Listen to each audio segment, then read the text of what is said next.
that. Oh, yeah. Okay. All right, let's get into it.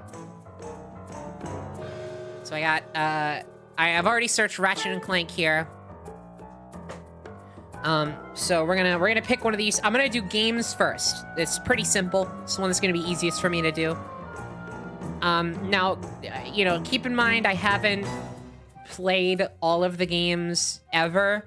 I've only played the mainline ones, which this is pretty much... Is this all of them? Does it have even... Oh yeah, it even has size matters. Okay, so this is pretty much all of it. So we'll do this one. Yeah, 150 is a good size for this. Unless, actually... No, that's too much. Yeah, we'll have to do 150. Because the way I have this... The way I have this cut off on OBS is, like, gonna fuck with it if it's not 150. This is fine. Okay, so... I'm just gonna put, on... We're gonna change E to F. Because I don't feel like... We need to... Actually, you know what? I don't think any of these games are F tier. So I'm just gonna remove the F tier altogether, and I'm gonna make this haven't played. Yeah, that works. Okay, so we'll go ahead and we'll clear out the ones that I haven't done yet. Deadlocked. Very contentious that I haven't played Deadlocked yet. Y'all will not fucking let me hear the end of it about Deadlocked. Going Mobile, haven't played that one. Haven't played All for One, Full Frontal Assault. Have not played before the Nexus. I played into the Nexus, but before the Nexus was like shitty mobile game. I haven't played Secret Agent Clank. Okay. I have played all of these. This should actually be pretty easy because there's not that many. So honestly, a lot of these might be taking up their own tier. So we'll start with the first one. Pretty simple. I'm gonna go in chronological order here. So Ratchet and Clank 1. Ooh, Ratchet and Clank 1. My heart really wants to put it in S tier. My heart really wants to put it in S tier. I love Ratchet and Clank 1. Honestly, on any given day, Ratchet and Clank 1 might honestly beat out Up Your Arsenal for me. And y'all know I keep saying Up Your Arsenal is my favorite. But like, Ratchet and Clank 1 is so good, and the level design is so iconic, and just the vibes of that game are so thoroughly enjoyable to me. I gotta put it in S tier, at least for now. I gotta put it in S tier. Oh, this is Museum Chase. I gotta skip Museum Chase and go to Episode Select 1, because that's too intense. Okay. So, Ratchet and Clank 1 goes S tier for now. There's always room. There's always wiggle room. So, leave it there. Where's Going Commando? Okay. I'm just gonna go ahead and put these in order. Crack in Time, Nexus, Tools, 2016. Yeah. All right, cool. There it is. All right, Going Commando. Going Commando. Oh, this is hard. This is tough. Because I like Going Commando a lot. But I also had a lot of problems with it. Mainly when it came down to its story structure. I had some issues with feeling motivated to do a lot of the things that it asked me to do. Red Buddy, thank you so much for the raid. We're ranking Ratchet and Clank games. Red got the cheese. Fucking congrats, Red. Thank you so much. I hope the stream went well. So, yeah, Going Commando, I feel like I had issues with feeling motivated to do the things that Going Commando wanted me to do. Because for half of the game, I felt like it was just going nowhere. And I was like, why are we doing these things? Why the fuck am I here? And, you know, granted, my introduction stream to the game was a little bit hindered because I was, like, extremely sleep deprived. We're all well aware of that by now. But also, I still felt that way even in later streams until we got, like, 60 to 70% of the way through the game, and then it suddenly was just like, oh, here's the plot. And I was like, whoa, okay. I like Angela. She's a woman, so that's not fucking surprising.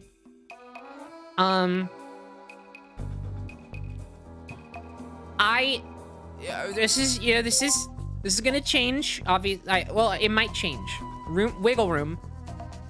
I might actually put Going Commando on B tier.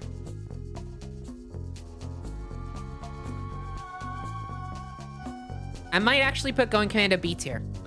It is far from bad.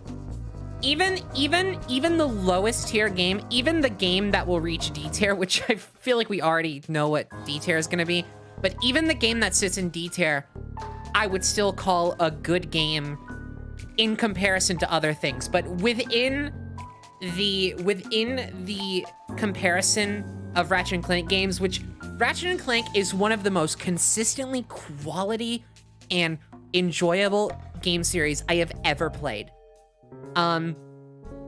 So this is all relative. This is all relative. Also, hi Joy. How's it going? How's it going? We like literally just got done talking. I'm sorry. I got streamer brain mode right now. I'm asking everybody, how's it going? And how'd your stream go? And hope you're well. And hey, thanks for the sub.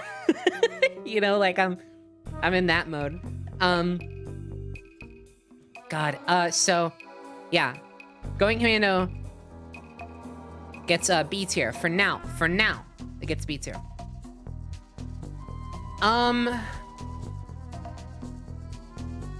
Up Your Arsenal, S tier.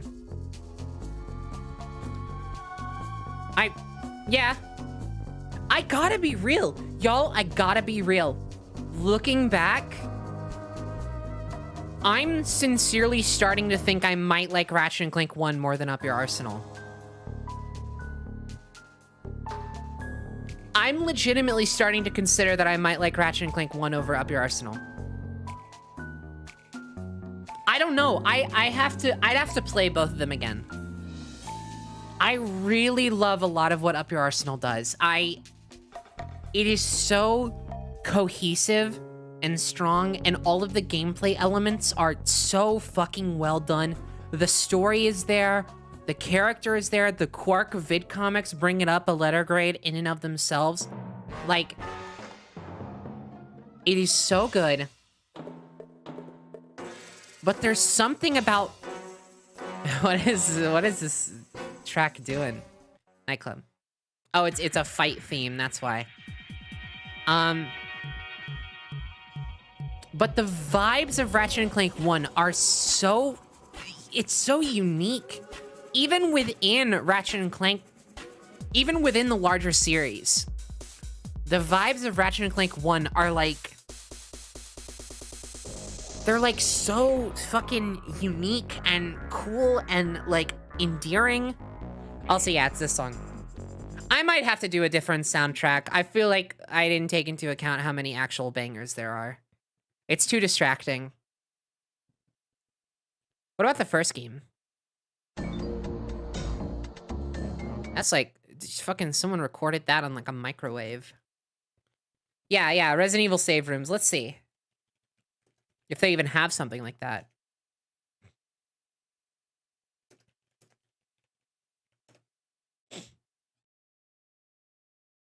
All Resident Evil save room themes. This is only 40 minutes, but we can loop it.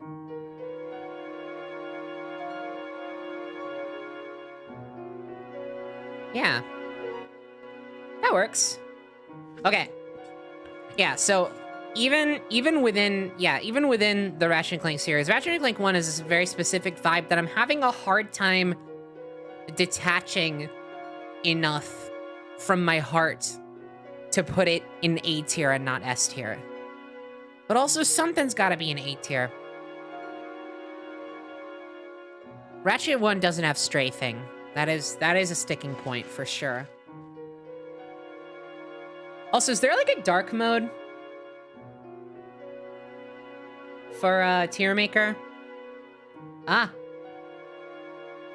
Oh shit, no, that's for the actual thing. Aha! There we go. Presentation mode. Nice. Nice. Very nice. This is much better. You can actually see chat now. Okay, cool. All right. You know what? Ratchet and Clank 1, I love it. In my heart, it's S tier. Like, just purely gut feeling, it's S tier. But when I ruminate on it, when I think about the things I find valuable in each game, Ratchet and Clank A tier. Easy. Like, it is, like, right here, though. For sure. And honestly, like I said, on any given day, these two are swapped. On any given day, these two are swapped. Like, A tier and S tier here are, like, essentially interchangeable. This might as well be S and S plus, you know? Like, go DCB S, S plus for me. So take that as you will. Yeah, I'm really splitting hairs to fill each of these ranks here. Why is Crack in Time here? Oh, it changed all my organization. Here, one sec, let me fix that.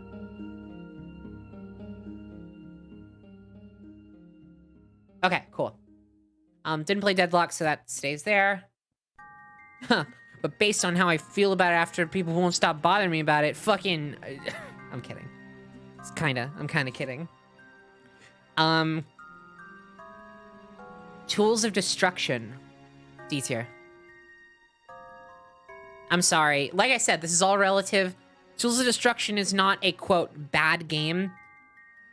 But I spent, like, 70% of my playtime of this game about to fall asleep. And, like, just really, really not actively having fun or caring about what I was doing or the story or anything like that. Tools of Destruction was a rough time for me. It is the only time I finished a game in my stream series playthrough and, like, sincerely was just like, I did not enjoy that experience. Like, it was the first time I played one of those games and it was like, I wish I had skipped this, you know? Not that I actually do wish I had skipped it, because obviously you need a little bit of that context to really appreciate Crack in Time. But emotionally, I was like, I could have done without this. Also, yeah, fuck Tachyon. Tachyon is one of the worst antagonists of all time. He's the worst antagonist in the entire series. And he is also one of the worst video game antagonists I've ever experienced, personally. This is not, like, an exaggeration. I genuinely feel this way. I hated Tachyon. I did not give a shit about him.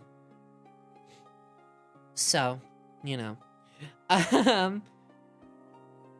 Yeah, and yeah, unfortunately, Tools of Destruction is also, like... Yeah, it's, like, so relevant to the story of the games later. I don't know why they didn't attach it to, like, a game as good as Crack in Time is, which, you know, we'll get to it. Quest for Booty. Quest for Booty is B tier, right below Going Commando. Quest for Booty really surprised me. I, like, actually really enjoyed my time with that game. And also, it was short. It was short. It was short. It was nice. It had a really big platforming focus, which was really fun. But yeah, no, I really liked Quest for Booty. I thought it was super neat. It was really neat. It was a pleasant experience. Even though it was short and, you know, I feel like it kind of got a little worse as it went on. And also I could have done without the green ghost filter. Yeah. You know what? Going Commando goes up to A tier, below Ratchet and Clank 1. Now that I think about it. Quest for Booty stays in B tier. B for Booty, yeah. So I feel like Going Commando is a better game than Quest for Booty, easily. So putting those right next to each other didn't feel exactly right, but also I didn't want to put Quest for Booty in C tier. Because I like it too much for C tier, but I don't like it as much as Going Commando for them to both be in B tier. So I put Going Commando up one.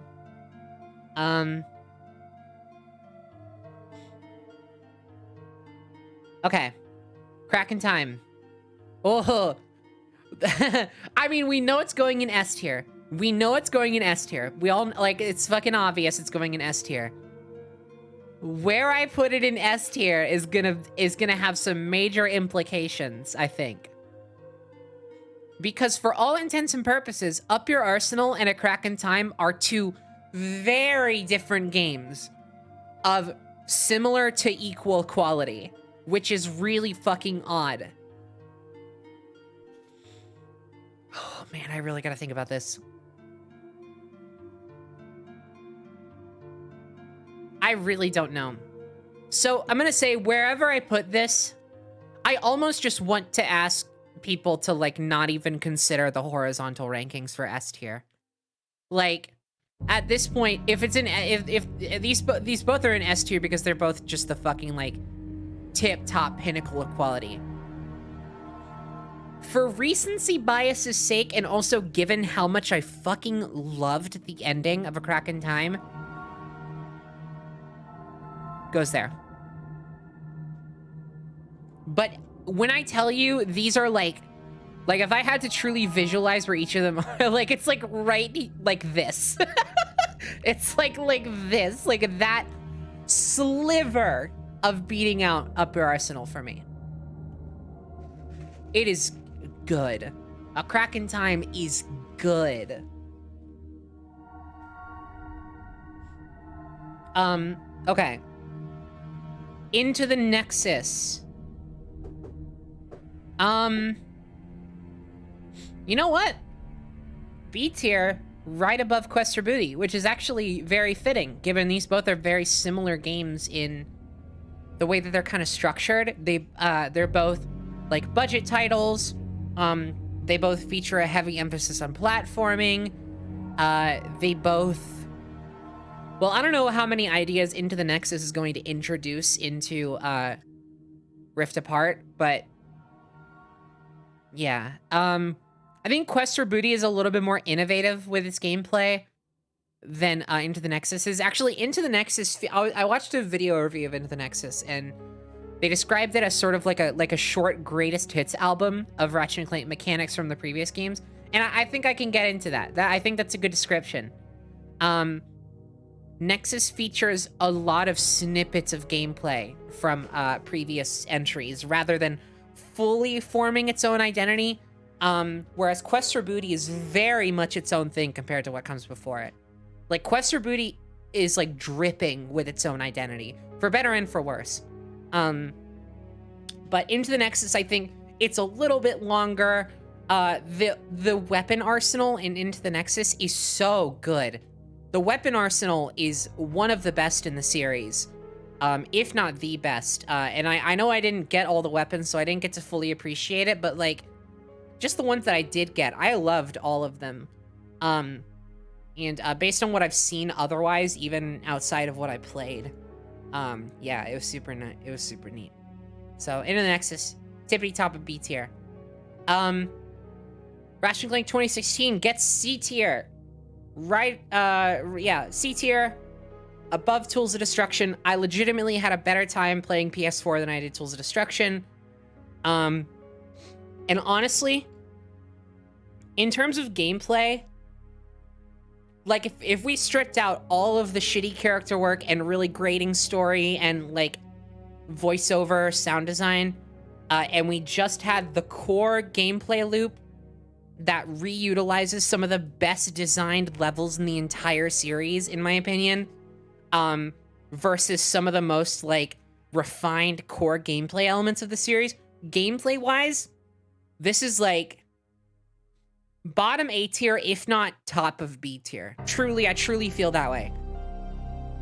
But I also truly feel this way when I say the story and character elements of 2016 bring it down a full or 2 full letter grades down to C tier. I cannot in good conscience put this game higher than C tier because of how fucking annoying it is. I don't want to be mean. I really don't want to be mean. This game is painful to listen to. It is painful to listen to. The story is just shallow, vapid nothingness. It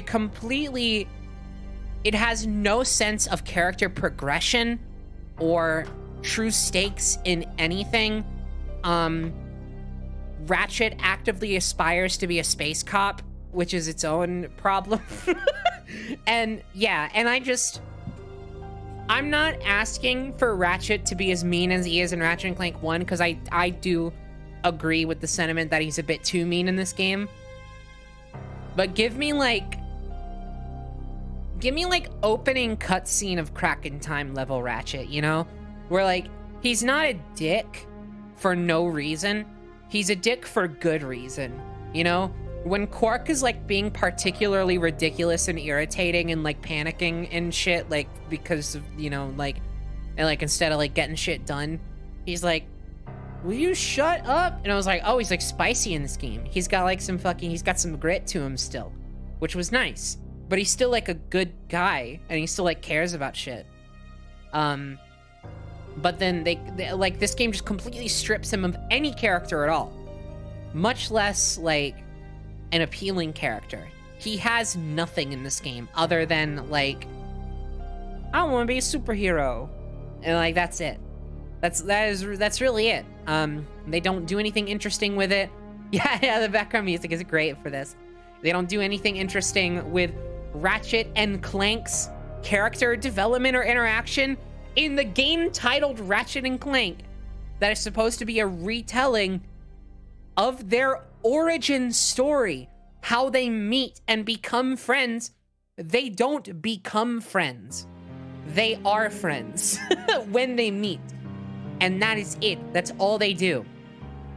They meet, they say hello, and then nothing else happens for the rest of the game in regards to their own personal development. So, yeah.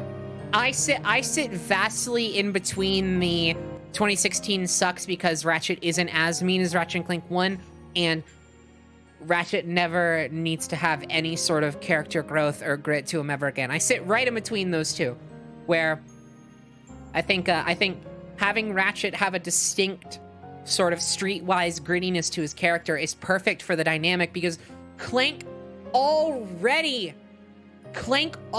fills the slot of the duo being the like kind of naive, optimistic one who is like intelligent and like trusts people, and you don't need two of those characters in a duo.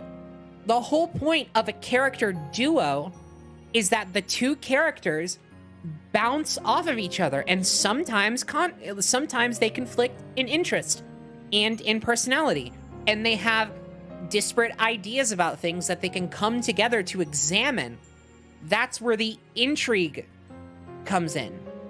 Yeah, and so that's it. That's my current Ratchet and Clank games tier list. Obviously I haven't played all of these. In terms of the ones I know I absolutely will not play, I mean, obviously none of the mobile games I'm gonna play. I don't know if I'll ever play All for One. I got Prey based off of how well you spoke of it in other streams and loved all of it, except the last 3 minutes, and I've also been loving all the Ratchet and Clank streams, so here is some monies. Thanks so much for the donation. I see you align with the opinion against the last 3 minutes of Prey. I honestly, I'm not going to talk about it too much because I don't want to actually spoil the ending of Prey. But yeah, so something happens in like the post credits of Prey that kind of like changes the context of literally everything that came in the game before it. I think it works really well. I understand the initial feeling of maybe feeling like it undermines the game that came before it, but I don't think it does. I don't think it's really a similar thing as what you might expect from that kind of trope where it takes away value from the rest of the game. I actually think it adds proper value and context to everything that came before it in a really interesting way. I don't think it makes the game that came before it feel less important. I think knowing that things did still, in a way, happen as they did, but you were sort of experiencing, like, a version of it that, like, Oh, God. I don't know how to describe this without just fucking talking about it outright. I think it's really cool. I think it works. I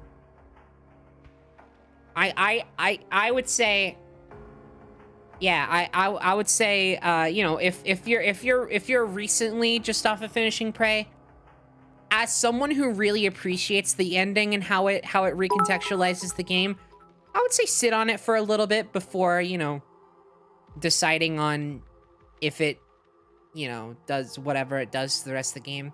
But at the end of the day, I can see both sides for sure. It's a really interesting way to recontextualize a common trope. Yeah, I really like it. I think I thought it was really cool. And also, I think it's really cool in terms of any implications it might have for if they ever get a chance to do a sequel. Because I think they found a way to use that trope in a way that goes against the idea that nothing mattered, you know? But anyway. That's Ratchet and Clank Games tier list. Haha!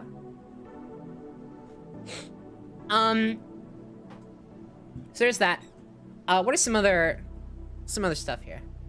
So I was thinking I could do weapons mainly, but I'm not like the most familiar with all the ins and outs of the weapons by like visual or by name. And you know, they don't have the names of the weapons on here. Like they just have pictures. So like I could look at the pictures. Do they have them in order? That's really gonna, that would help. That would help if they had these in like order and I could like just kind of go down the list. But I really don't know. I'm gonna do another one that's kind of easy for me to do. Let's see. Yeah, no, like if I do a weapons tier list, I'm gonna have to consult a wiki for sure. I'm not saying I won't do it, but I want to do another that I can just kind of like do right off the bat. I want to do characters. They have a characters tier list.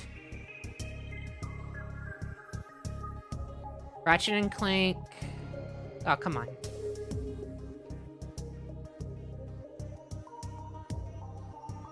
Clank. Carrot. Oh my god, I can't spell it right now.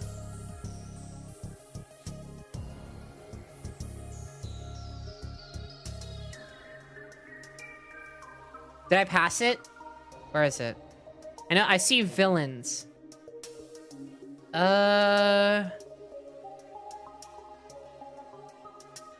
Ratchet Clank wife. God.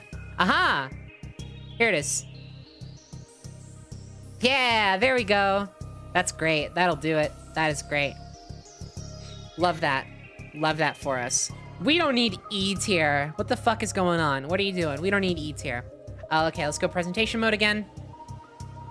All right. Yeah, let's just go down the list here. Who the fuck is this guy? Oh, you know what? I might actually have to add a list for... Yeah, I'll need a at a row below. This one is gonna be...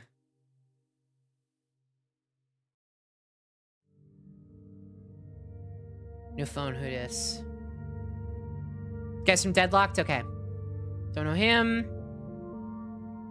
I gotta go through and see. I don't know them. I do know these are from Deadlocked as well. I have seen that.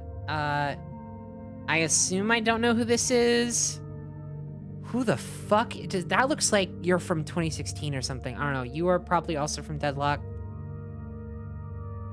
It's John Goodman. I don't know who the fuck that is. I can't wait. This is gonna be fun. I don't know who you are. I don't know who you are. I know who you are. I think I know who you are. Yeah, you're one of the Valkyries. Okay, yeah, these are the 3 Valkyries. I know them. No, you know. Don't know this guy. Don't know this guy. Fuck you. Just spoiling right off the bat. I don't know you. Well, I probably have seen you, but I don't remember you. So, really, you know, depart from me. I never knew you, bitch ass. Okay. Oh, really? Just starting easy right off the bat. Azimuth, fuck you. Fuck this guy. He sucks. They didn't do enough. They didn't fucking do enough. Literally the fuck you tier. Azimuth, I hate him. He's so pathetic and twisted. I just hate him. He did not do enough. He didn't do enough. I'm sorry. I know they tried to make it seem like he did enough. He didn't do enough.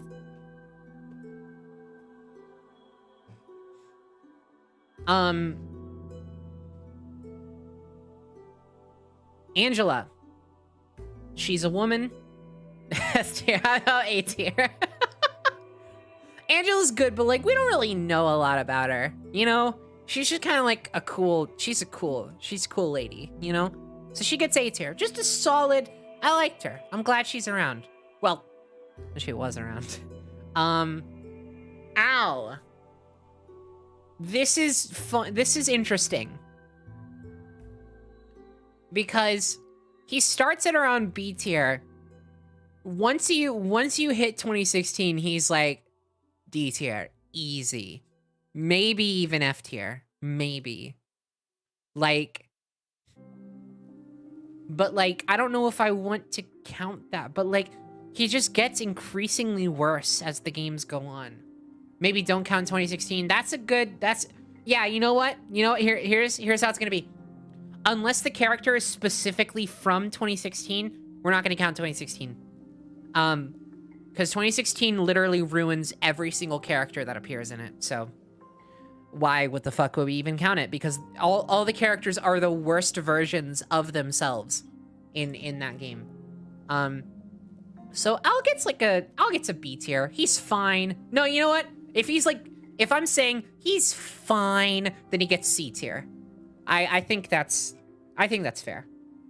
This guy's from 2016. I don't give a shit about him. I don't hate him, but I don't give a shit about him. So he's D tier. I don't even fucking think of him enough to put him in F tier. So D tier I think is really gonna... D stands for don't think about him, you know? Was one of the Valkyries. I know, you know, the Valkyries are like big women, and so, you know, they're like, it's pretty cool, just like, hey ladies, tit-tat kind of thing. But like, I don't like them per se. Like, they're pretty cool, I guess. So they're C tier also. Well, you know what? Actually, they're D tier above this guy. I'm just gonna put all of them in there. I don't have any fucking opinions about them one way or the other. Clank, my boy. Clank, S tier. Fucking easily S tier. Not to be like boring, but like, how can you not? He's our baby boy. He has the little fucking laugh. He goes, hee, when he laughs at a joke that he makes. That's like the cutest shit in the world. Do we have an audio clip of that laugh? Hold on. Clank laugh. Listen to that. How can you put him anywhere else after hearing that? He does that when he makes a joke. He does that to his own jokes. I want you to understand, if Clank does not deserve to be an S tier, no one does. I don't know why I'm arguing this so strongly. I've not seen any single person contest this. I love Clank so fucking much. He's, oh my god. I literally just got like, I'm not kidding. I'm not fucking kidding. My heart literally just swelled. Like, I felt like a swelling sensation. Like it went up to my face, you know? Like, my face got a little bit hot from it. He's so cute. I love him so much. Okay. Yeah, he's literally my son. I'm so proud of him. Also, my god, the ending of Crack in Time. Oh my god, I love him. Wait, is this who I think it is? Oh my god, if this is who I think it is. This character, if this is who I think it is, yeah, this is good. She has the fucking, again, I don't want to be mean. She has the worst voice acting in the entire series and probably in like any game I've played. I'm not kidding. I'm not trying to be like rude or like really like dig into it. I also don't know who the fuck this is. But like, it's so bad. Her voice acting is so bad. Every single scene she was in, I found myself just like literally, like laughing instead of like enjoying the scene. Hold on, I posted an example of this on Twitter. I have to look this up. Hold on. What's her name? Cora? Yeah, okay. So let's, yeah, so I posted a video of gameplay from the level that she's like featured heavily in. Yeah, she's voiced by Bella Thorne. I don't know a lot about Bella Thorne, but I could tell she really wasn't interested in doing a good job for this game, at least. I don't know how she is in the movie. Because I assume that's the only reason she's in the game is because she was in the movie. So, yeah, okay, so I gotta go to 20 minutes and 5 seconds. I'm gonna play a voice line here. I forget which one this is, but I'm sure it's one. Okay, so, yeah, all right. I don't know why I'm like, here, I'll just put this on screen here. Okay. Y'all seen that defunct TV episode about Fetch with Ruffman? Is pretty fucking good. All right.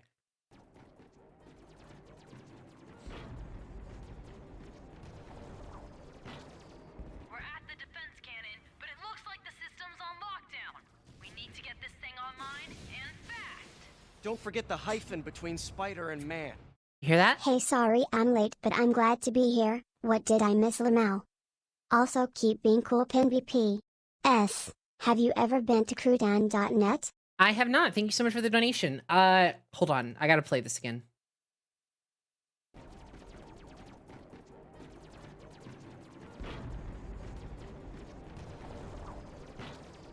We're at the defense cannon, but it looks like the system's on lockdown. We need to get this thing online and fast. When I tell you, no exaggeration, every single one of her lines is delivered exactly like that. With that kind of energy. Like, it all sounds exactly like that. So, single-handedly, her voice performance puts her in here. Mainly just because the rest of the 2016 cast is like D tier. Because I could not give less of a shit about them. With Cora, I specifically noted how poor of an experience I was having listening to her voice lines. So F tier right, but like the actual like gap between these two is like as if I could put S all the way over here, he's going all the way over there. So just keep that in mind. These are like miles apart, but they gotta be here. They gotta be here because D is for apathy. Specific tier for, yeah, Azimuth. We'll see. Courtney Gears. Oh my God, S tier. Sorry. I'm not fucking sorry. I'm not apologizing to you. Fuck you. Kronk and I can't even remember the other dude's name off the top of my head, so you're getting C tier? Right below Al. Zephyr, right, yeah, I'm a C tier. Actually, you know what? Again, it's her apathy. I feel like Kronk is in C tier and Zephyr is in D tier, I guess. Because I couldn't even remember Zephyr's name. Who the fuck is this? Is not Slag. This is the guy that Slag like fuses with, right? What's his name? Darkwater? Yeah, Darkwater. I mean, fucking D tier. Like, who the fuck?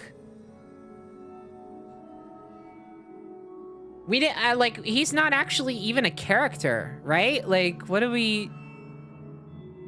This is also a problem with I noticed they have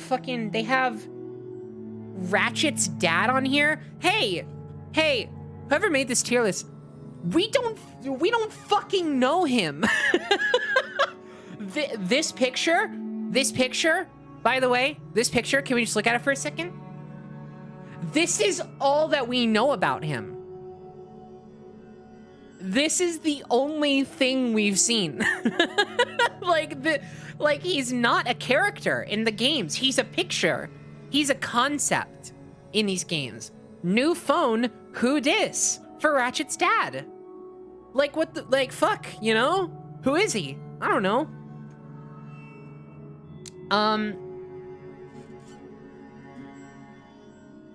I promise I'm only slightly biased against dads. Just in general. Okay. Okay. We got a Chairman Drek.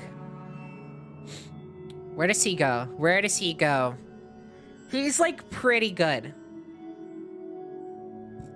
He's like pretty good. He's a pretty memorable villain.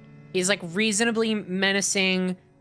He's not the most fun or like extremely memorable, but for the first game, he does his function very, very well. I think solid B tier for Chairman Drek.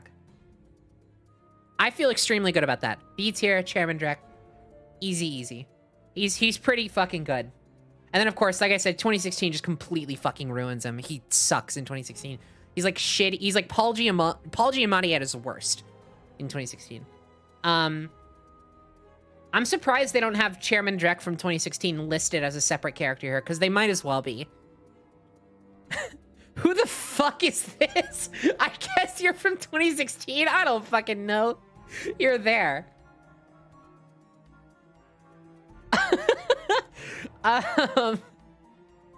This dude is a 2016 character.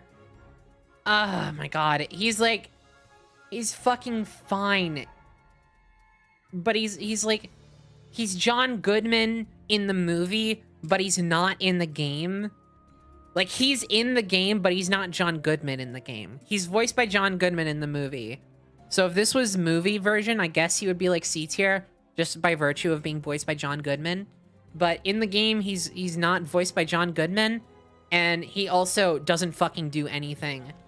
And I don't like him very much, so... Near the bottom of a D tier, but he's like a little bit more memorable than these guys. Oh, fuck yeah, Helga! Helga goes above Al in C tier.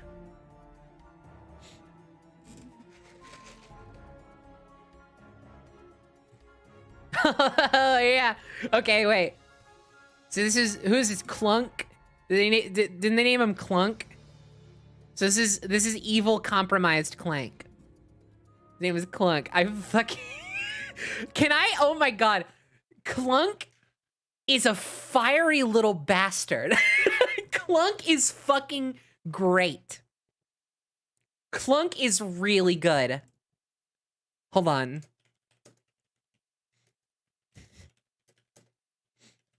One of the best moments in all of Up Your Arsenal is it comes from Clunk. One of the best moments in all of this game comes from Clunk. So this is Clunk. This is not Clank. Keep this in mind. Just heard what happened. I wanted to offer my condolences to the team. Quark's loss is a true tragedy. The man was a hero, brave, honest, kind, and humble to the core. What a load of bullshit. Captain Quark, Oh. He gives no shits. Clunk is great. Absolute fucking legend, Clunk. Clunk, but he's not as much of a baby boy. But he's like really fucking funny. He goes tippity top A tier. Clunk is great. Clunk is awesome. He was silenced, yeah. Yeah. Okay. Oh my god, Lawrence! S tier. Easy S tier for Lawrence. Lawrence is awesome. I kind of want to say easy S tier for Nefarious as well. I fucking love Nefarious. Right above Courtney Gears. Well, right below Courtney Gears. What can I say? What can I say? What can I say? Nefarious is awesome. Nefarious is so good. Nefarious reaches S tier simply by how well he's... No, you know what? Nefarious reaches A tier simply by how well he is animated, and then his personality and his voice performance puts him up to S tier. IMO. He is just so infectiously fun to watch.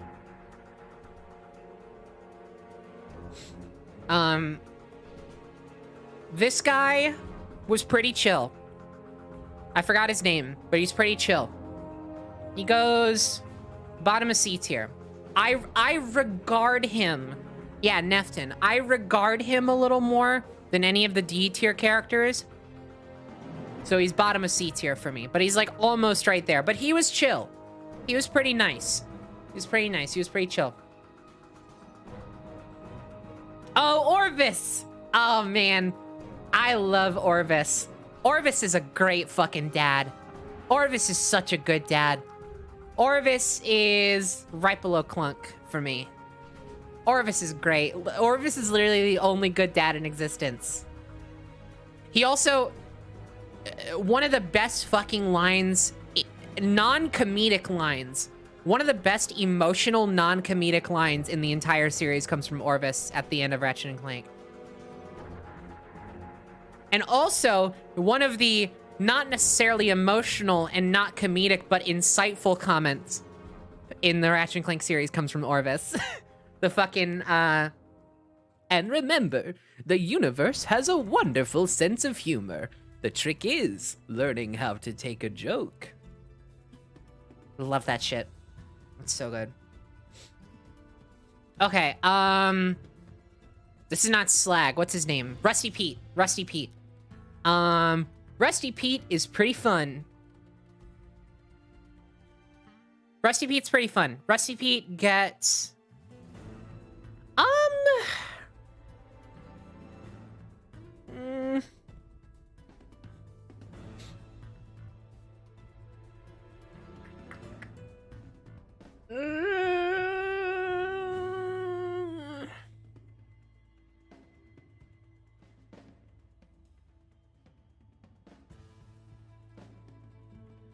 Top of C tier. Rusty Pete gets. Rusty Pete gets top of C tier.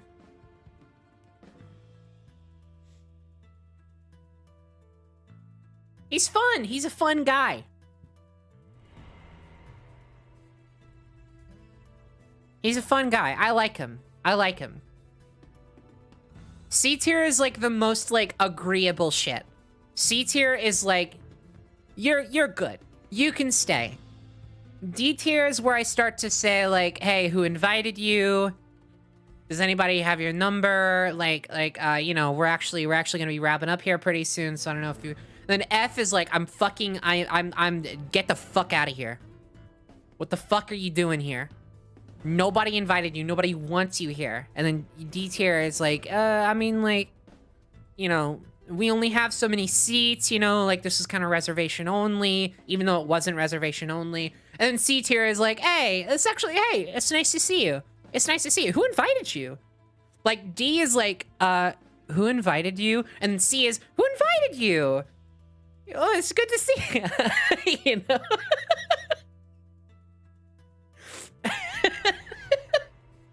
It's been a little bit.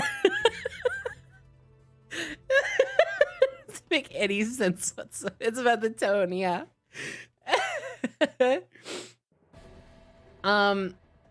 Here comes is that a fucking horse on the screen? Let's rank this horse. Hey, it's me, a horse. Listen to me go duck. Oh my god. It's pretty funny. Nay. Okay, alright.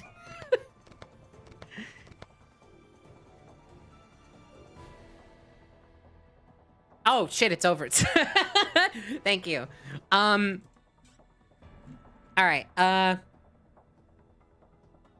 Plumber.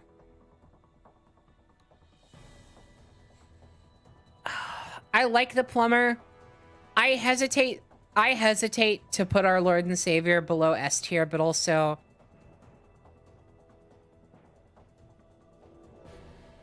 bottom of A tier. He's really fucking good. He's a great character. I love him. He's a good guy. He's really helped us out throughout the years, but just not as, like, memorably good. He did slide down a sewer pipe, which was pretty cool. That was impressive. That was an impressive maneuver. Yeah, no, I don't think he smite me either. He seems chill. He's a very well-meaning deity. Yeah. This guy is... I forgot his name, but he's Bill Clinton. I don't give a shit about him.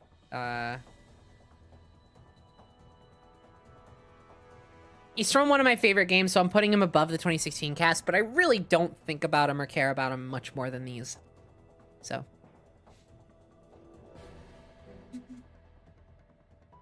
Quark. Oh, man. Quark and I have a turbulent relationship. Okay, we're not considering 2016, because in 2016, I want to fucking wring him like a towel. But in all the other games... He's fun.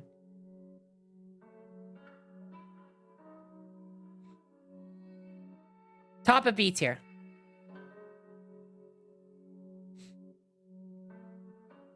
Top of B tier. In every other game except 2016.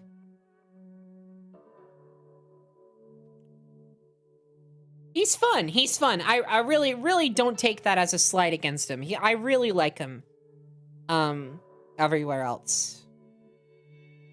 But yeah, also I feel like if games utilize him too much, it starts to get a little bit grating.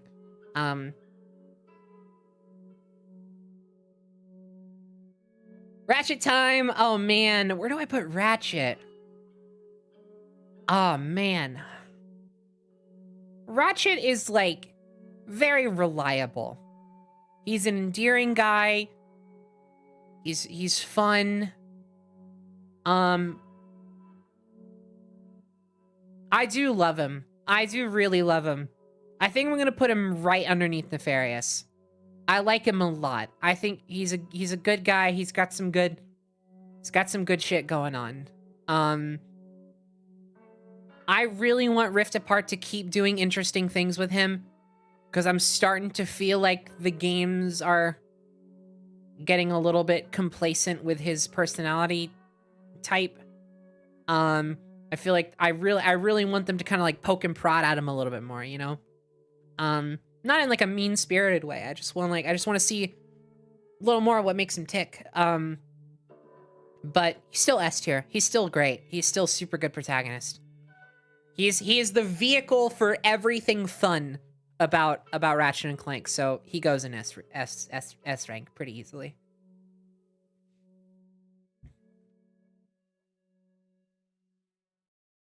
Oh, this lady. I fucking forgot her name. Save room music is restarted. Do we want to give it another loop, or do we want to pick another compilation? Oh yeah, Sasha. That's her name. I literally forgot her name. Not automatic D tier. Because I remember feeling good about her character, you know, like I wasn't actively watching her, like, I guess you're here, you know. I like her. I'm not apathetic towards her. I like her. So she goes like right below Nefton. Oh, so yeah, do we want a new compilation here?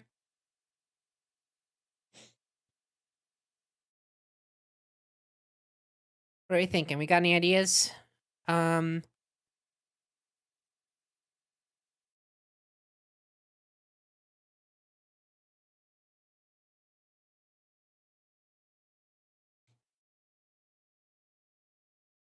Sonic Unleashed Nighttime OST. It's interesting. That's an interesting. You know what? That might actually work. Hold on. Baby James, thank you so much for the $20. I appreciate it. Sonic Unleashed Night Music.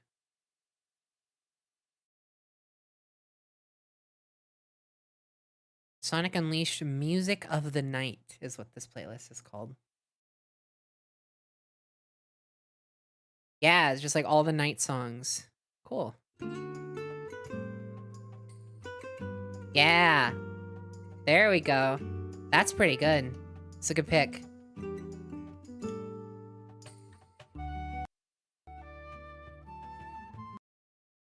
Oh, sorry. I'm trying to get the volume good. Yeah, that works. Okay. Oh.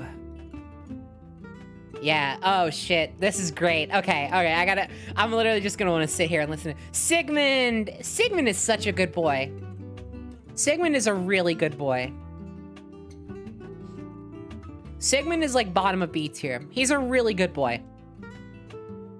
He doesn't do like much, but like he's a really fucking positive presence in the games that he's in, or in the game that he's in. Super well-meaning, super nice. I love him. I love his voice. His voice work is really appealing. Yeah. No, you know what? Actually, I think I like him a little more than that. That could just be recency bias. I'm sticking with this for now.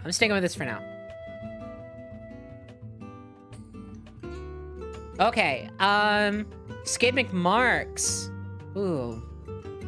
He's a C tier character. Again, just a very agreeable, across the board kind of guy. Hard to argue with Skid McMarks, but he doesn't really do enough to like fucking get any higher than that yet.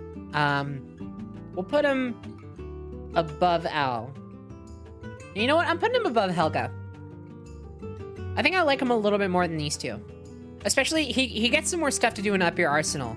Yeah, I got turned into a robot in Up Your Arsenal. And also, he's like actively trying to help a lot more in that game, which is pretty cool. And it's a lot more that the other characters do. It's a lot more than the other characters do. Monkey! What's his name? Scrunch? I said his name? Oh, did I get it right? Hell yeah. Holy shit, I got it right first try. Nice.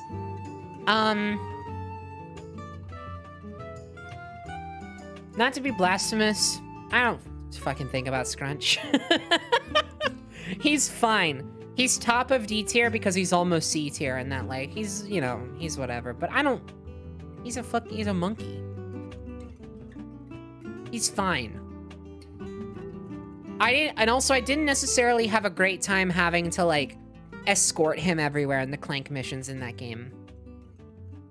I thought that was really cumbersome. Captain Slag. Bottom of C tier. He's fine. He's fine.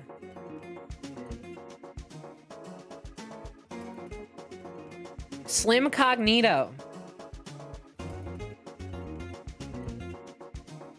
Slim Cognito. Oh man, I'm about to fucking upset some people.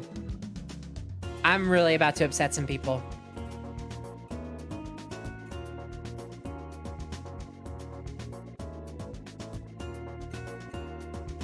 Middle of D tier.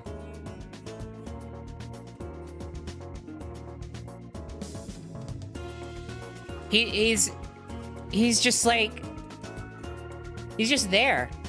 He's there to upgrade your shit. And like, he has like one kind of funny line. And he does nice voice work, but yeah, he's like slimy, he's weird. He's not all that appealing. Middle D tier. Oh my god, the smuggler. Ugh. I started off being like, this dude's pretty cool. But like, over time, he's just like, man, what the fuck, you know? Yeah, no, he's literally a quest board. That's a very good way to put it. He goes fucking, right above the 2016 characters.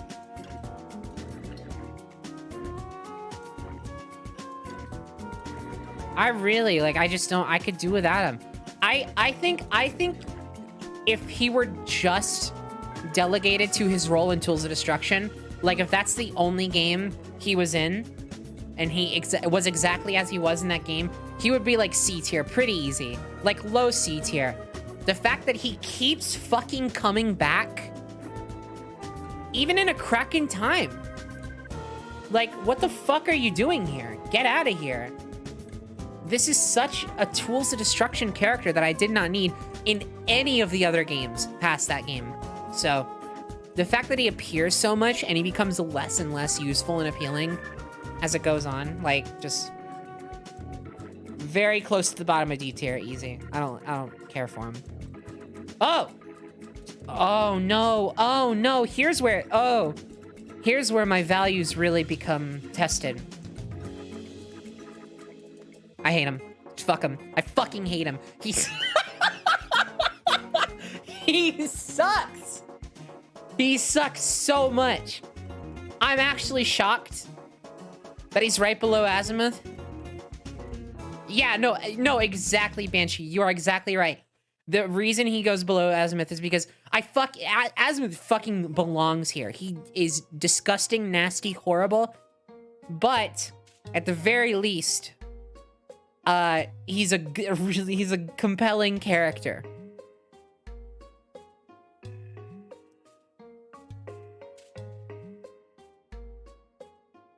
Which now, you know what?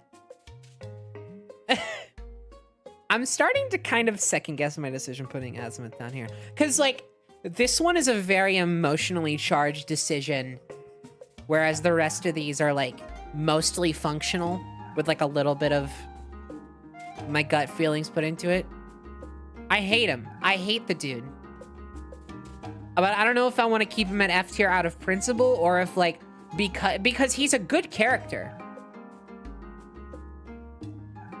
He's a really good character. He's really compelling.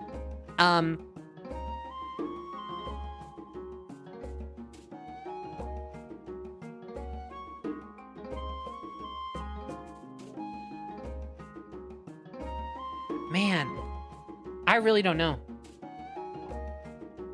Where would you put him otherwise? That's what I'm saying. Like, okay, if I'm just going purely on... If I'm going purely on his function as a character, his role in the story, his thematic dichotomy with Ratchet as an example of the depths of darkness that Ratchet could go to if he did not have a Clank in his life, A tier easily. He is so cool as a character and as a thematic counterpoint to Ratchet in A Crack in Time. Functionally, he is fucking great. Oh, man.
There we go. It was that easy.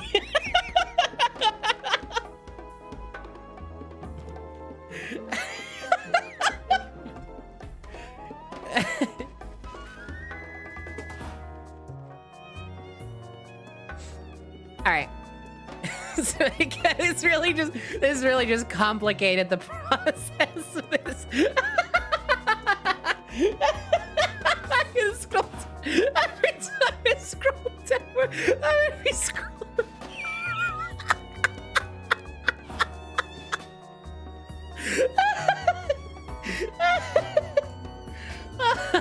Oh man. Okay. Talwin. Talwyn C tier moments. Top of C tier. I like that moment where... I like that moment in Quest for Booty where you can either agree to promise to save her from captivity or say you'll make no promises, and then you actually literally have to remember to save her if you agree to it. And then later in the game, if you promised her that you'd let her out and then you forget to save her, like I did, she will actually get pissy with you about it in dialogue. I really like that. So for that alone, she goes up to the top of C tier. Not enough to break to B tier though. She's pretty cool. I love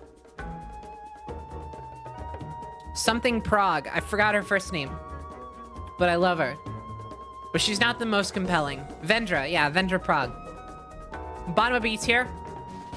I love her. I love her aesthetics. She's adorable. She's really fucking pretty. I love her like weird hair tentacle things. But I wish she had more to do as a character. If Into the Nexus was longer, she probably would have had enough material to get to A tier at least. But just given the limits of that game and its runtime, she's got to stay in B tier. Also, once again, I gotta fix the volume level of this. All right. Yeah, her orphanage lore is really good. Those bits are really... Who the fuck? Oh, this guy's from 2016. Oh, just fucking fuck you.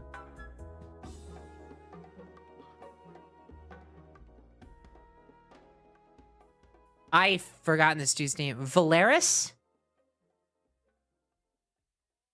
This is Valeris, right? Vorsalon.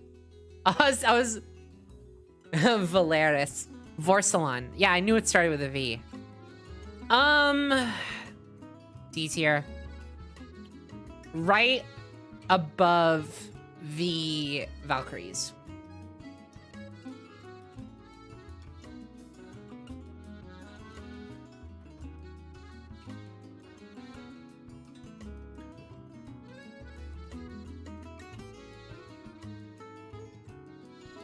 The Zoni. Zoni tier. This Zoni is named Jeremy, by the way. Zoni gets B tier. Right above Vendra. No, right below Vendra. Specifically because we grew to love them and cherish them due to, our quest of naming every single one we caught in our playtime of Kraken Time. Zoni, yeah. They got really close to the mic like that. Okay.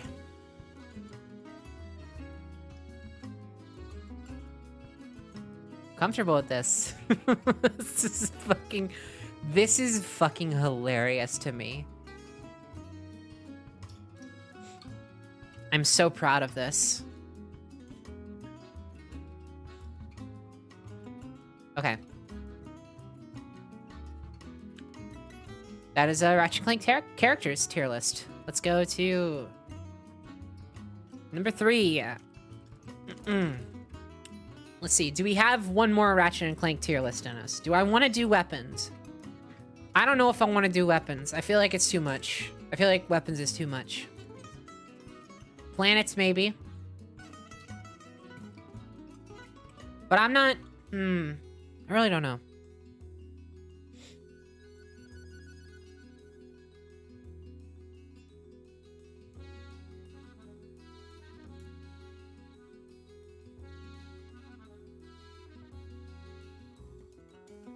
How many tier lists did Penny make already? I've done 2.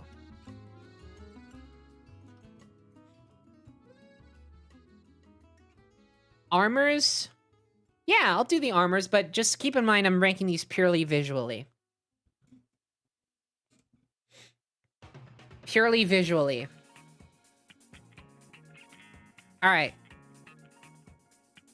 A lot of these look like Gordon Freeman. So this, oh. This is gonna be a big improvised one. Wait, there's one I know exactly where I want to put it, though. Oh my god, the fucking Galactic Ranger suit. D tier, D tier, D tier, wait.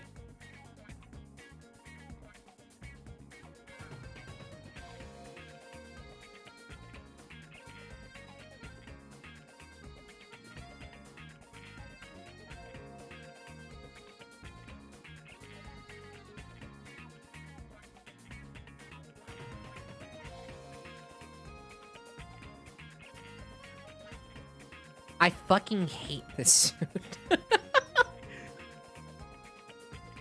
The Galactic Rangers outfit in 2016 is so unflattering.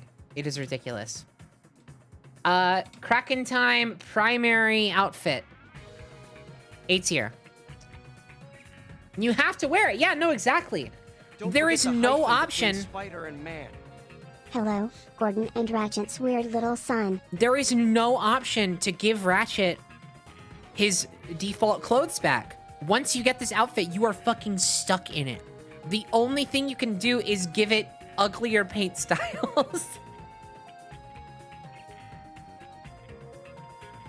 Well, there's like one upgrade or like cheat unlock that comes later that makes it a little better. I forget which armor it is, or if it's even here. It might be this one. No, it's this one. You unlock this one, and this one is like fine, but only because it improves on this. Ratchet and Clank 1 Ratchet. Oh my god. S tier. I love this dude. I'm gonna go ahead and show my hand here. What is this? Tools of Destruction?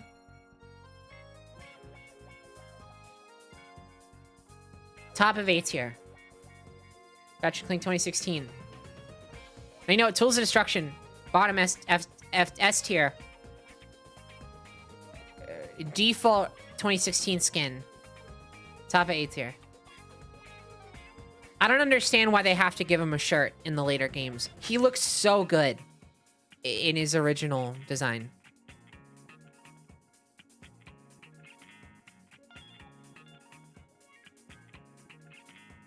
Yeah, no, I agree. Literally, like, all of the armor designs for me, especially if you include a helmet, all of the armor designs only get worse from the basic Ratchet design.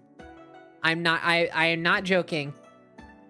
I prefer basic, no shirt, no shoes, no service Ratchet over any of these other outfit options. Actually, in that case, Tools of Destruction, top of A tier. No shirt, no shoes, no service Ratchet gets S tier alone. I feel very strongly about this.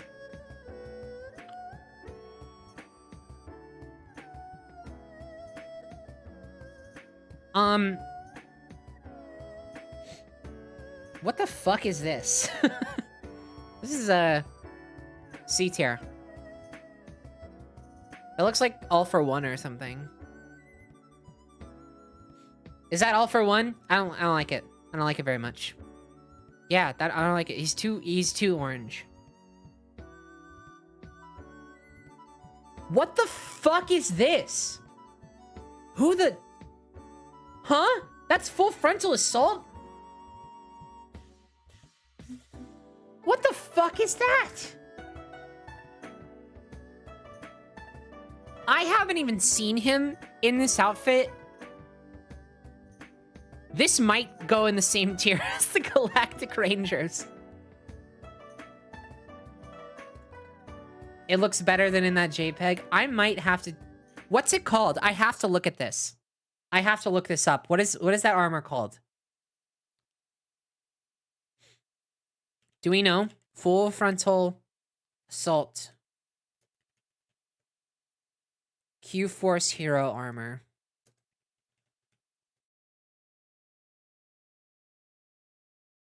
Why am I looking on YouTube? I can just look up a video of it. Or a picture of it.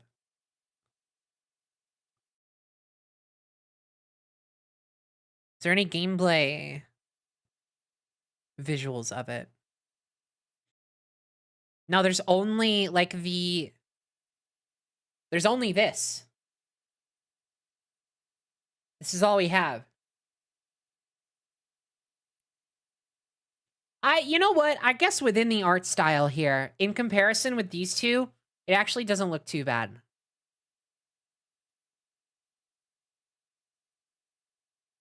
Relative to its purpose to stand alongside the rest of this, like, it's not the worst. I think I gotta, you know what? Yeah, I'm bumping this up to, it's still D tier. It's kind of insane that that is a armor design for Ratchet, but what the hell is this? D tier, that's so gross looking.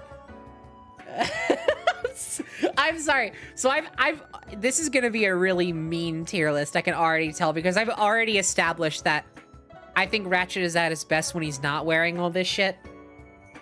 And that everything on top of this is a downgrade. I don't know why I decided to do this one. The energy here is gonna be vicious. What is this from? That goes bottom of A tier. I think that's just a weird looking render anyway.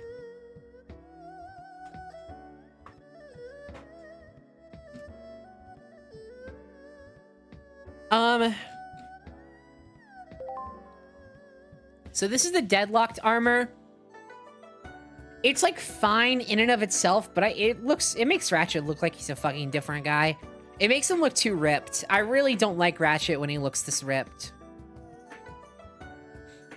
That's gotta go bottom of C tier for me.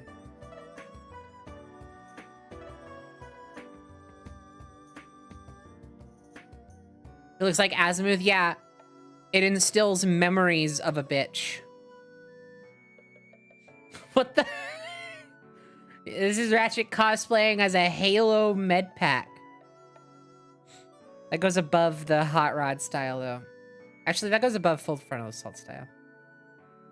What is this? Is this also deadlocked? That one's worse.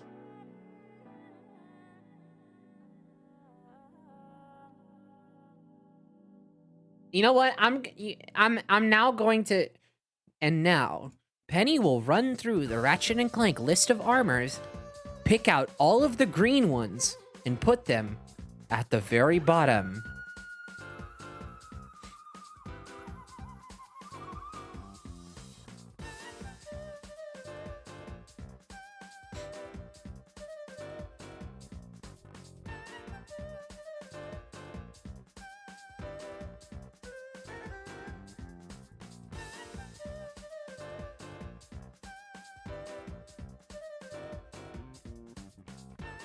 It's done.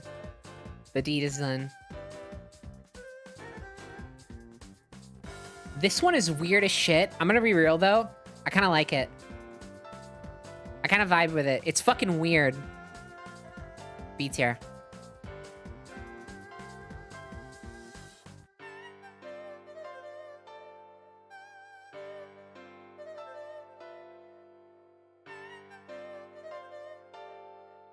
This one is one of the most that looks like Gordon Freeman.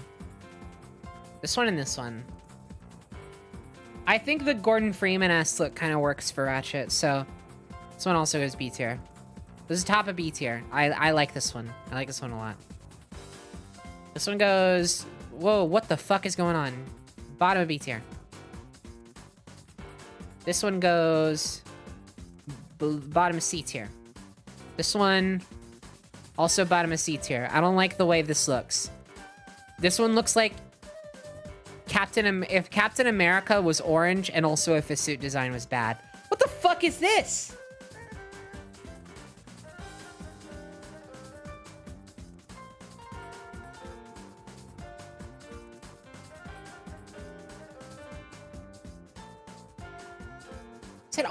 Is also full frontal assault. What is up with full frontal assault and having the worst armor designs?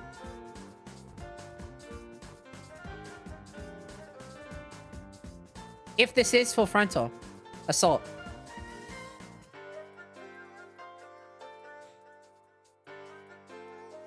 I don't know, but it's a little better than this one. I kind of like the color palette of this one more. Actually, you know what? The more I look at it, the more I kind of get used to it, the more I think it's top of D tier.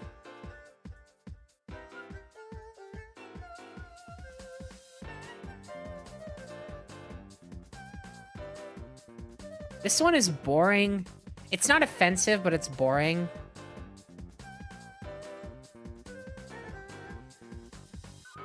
Right above these two. What is this one? This one is like a very popular one, right? Isn't this one like Carbonox armor?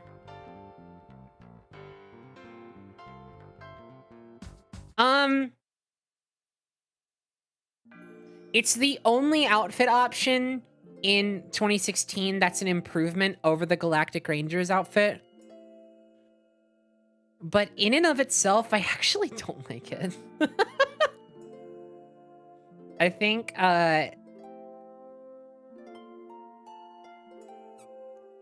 it's right here for me.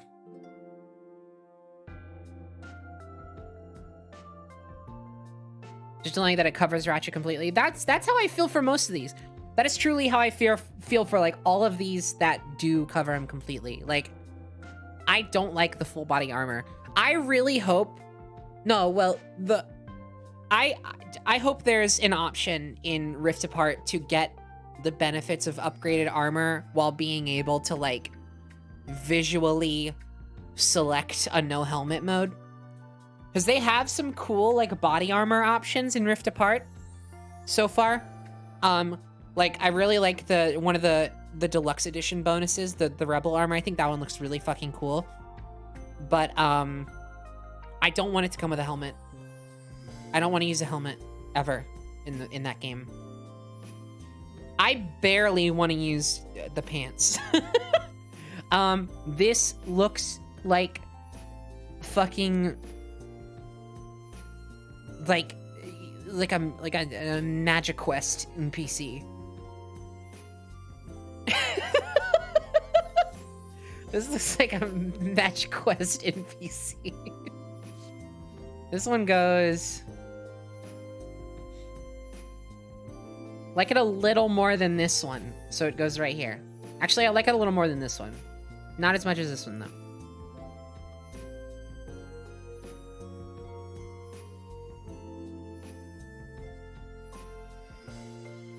It looks like the guy from Spy Kids. Actually, no. This just looks like Junie from Spy Kids. The guy's outfit looks more like the Carbonox without the helmet. This looks like the guy. Because if you're talking about Elijah Wood, the guy, you're talking about like that fucking chrome armor.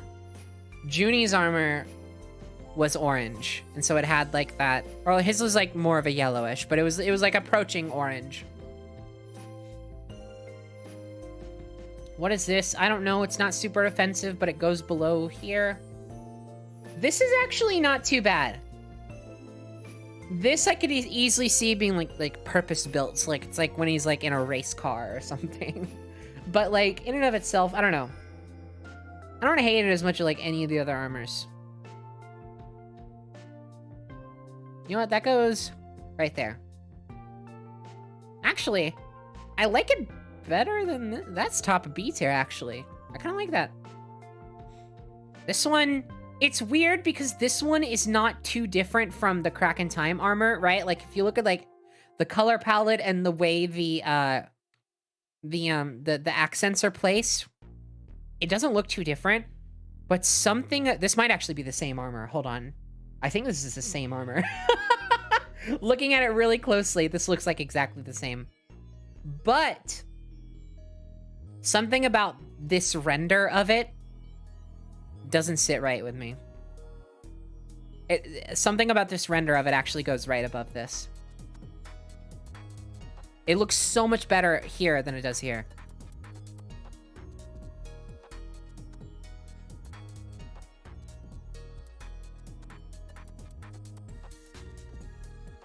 Another Gordon Freeman suit. This one is the only one that doesn't have like a visor, so it goes above this one. The hell is this? What the hell are we doing? Who are we trying to fool? I don't know what I mean by that.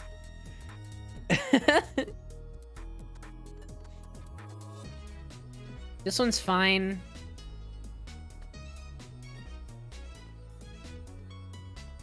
What's above that? This one's weird. I don't like this one.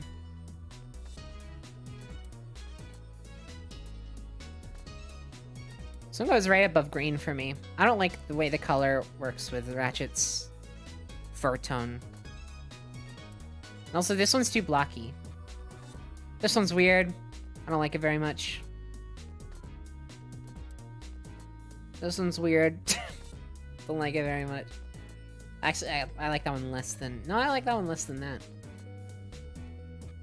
Actually, I like this one less than... Yeah. Oh, this one just straight up looks like a fucking... This one looks like Pepper's Iron Man suit from Endgame.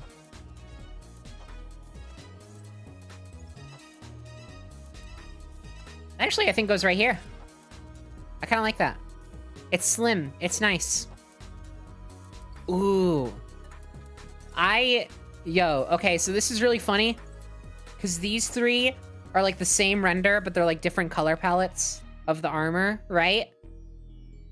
This one is vastly higher quality than these two because of the color palette and the way the colors are accented. This one actually might beat out. No, it's like right under the Crack in Time render. And then these are like fine. These like top of C tier. Actually, this one even goes like right below this one. All right. There's your Ratchet and Clank armor tier list. We started at greatness and we only fell further.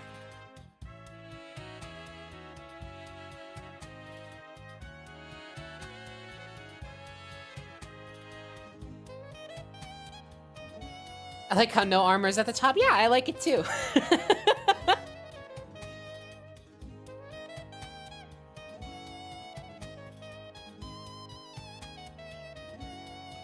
Where'd you put Tuxedo Ratchet? Probably right under his tools render. Right here.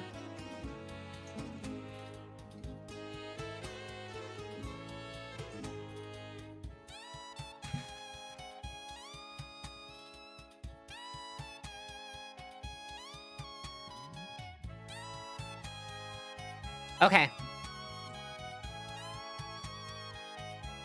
Get some more stuff going. All right, I'm gonna look at Ratchet and Clank stuff one more time. Just to see. I don't know if I'm gonna do weapons. Now that I think about it, I feel like, one, it would take too long, and two, I just am not... I don't feel like doing all that research mid, like, ranking.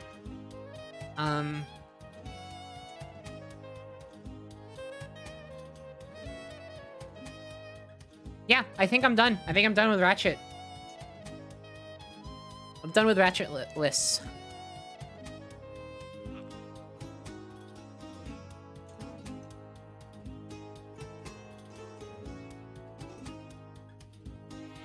Let's do something else.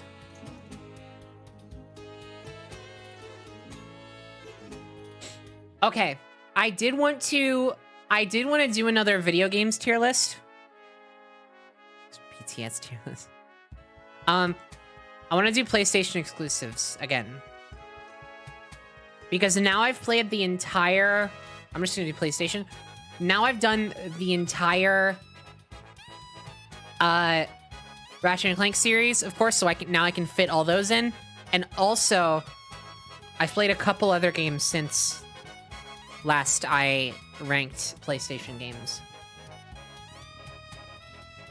200 plus games. Oh yeah, here we go. I think this was the one I did. Oh yeah, I actually was gonna do this again on my own time. And so these are two categories that actually, here, let me presentation mode again. These are two categories that I added because a couple of these games I've started playing and have like first impressions of either which way, but didn't play enough to fully rank.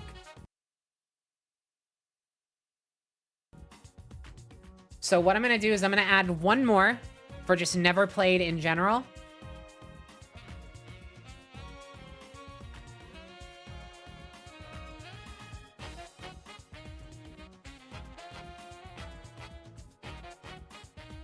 Alienation. Haven't played Ape Escape. Haven't played... Actually, we'll get to that. Haven't played this one. Haven't played this one. Haven't played this. I've been meaning to try Concrete Genie, but I haven't.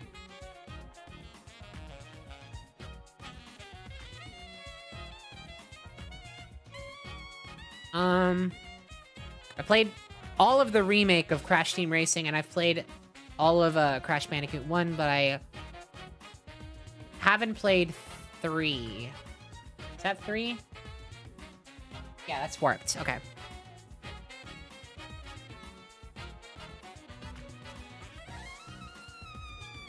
Nation, The Stranding.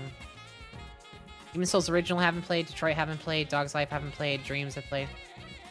Drive Club haven't played. This I haven't played. Bop. I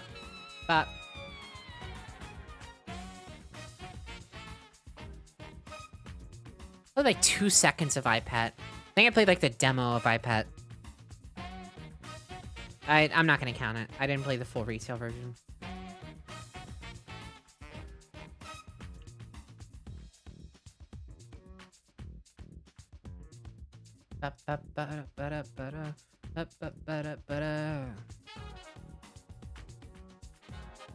Ugh.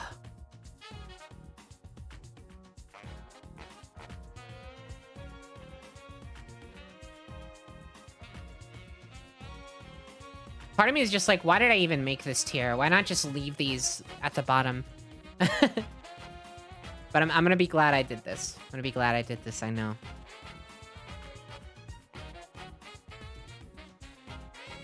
I know I haven't played any of the Jack games.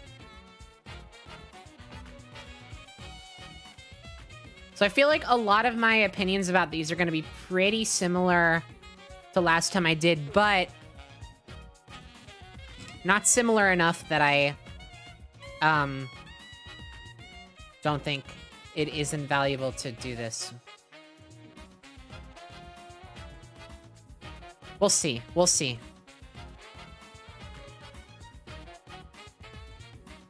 This music kind of goes. Invisibles? You freaking out about Invisibles? I don't know much about Invisibles.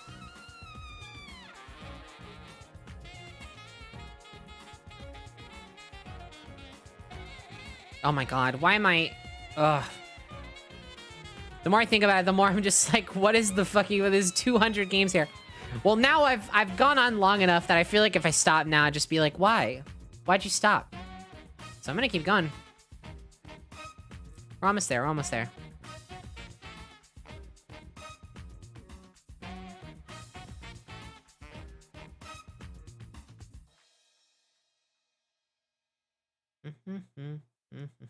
Resistance.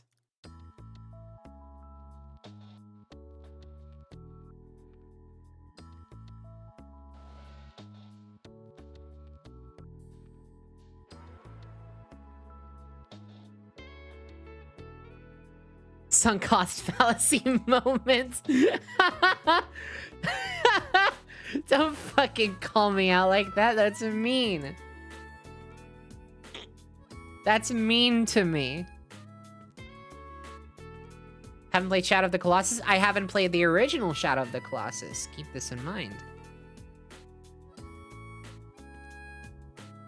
Once I go through all of these haven't playeds, I'm gonna go down to, and I'm gonna do the only played a little bit and liked and only played a little bit and disliked. I know, Shadow of the Colossus is a classic, you know, it's fucking, it's a big effective, it does all the good shit, I know. I get it.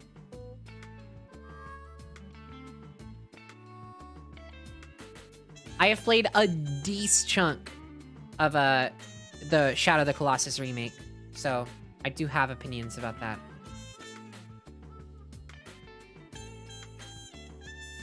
Even if only like cursory opinions.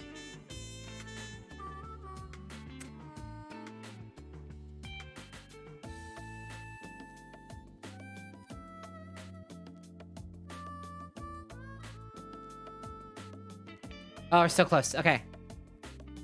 Starhawk. Night Chronicles. Wipeout. Pulse. Wipeout Pro. Wipeout 2048. Okay. Here we go. Holy shit. Can I just, like... You know what? Just make this easier for all of us and put this at the very top so we don't have to scroll through it every single time we go down. Oh my god, I'm a genius. Look at this. This is so much cleaner. Okay.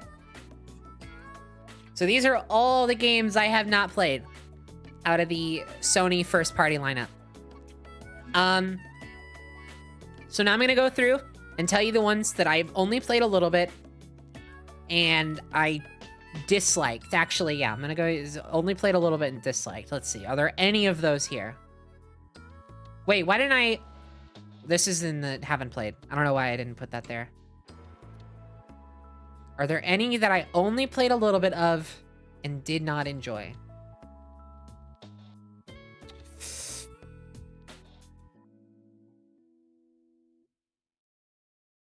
Huh.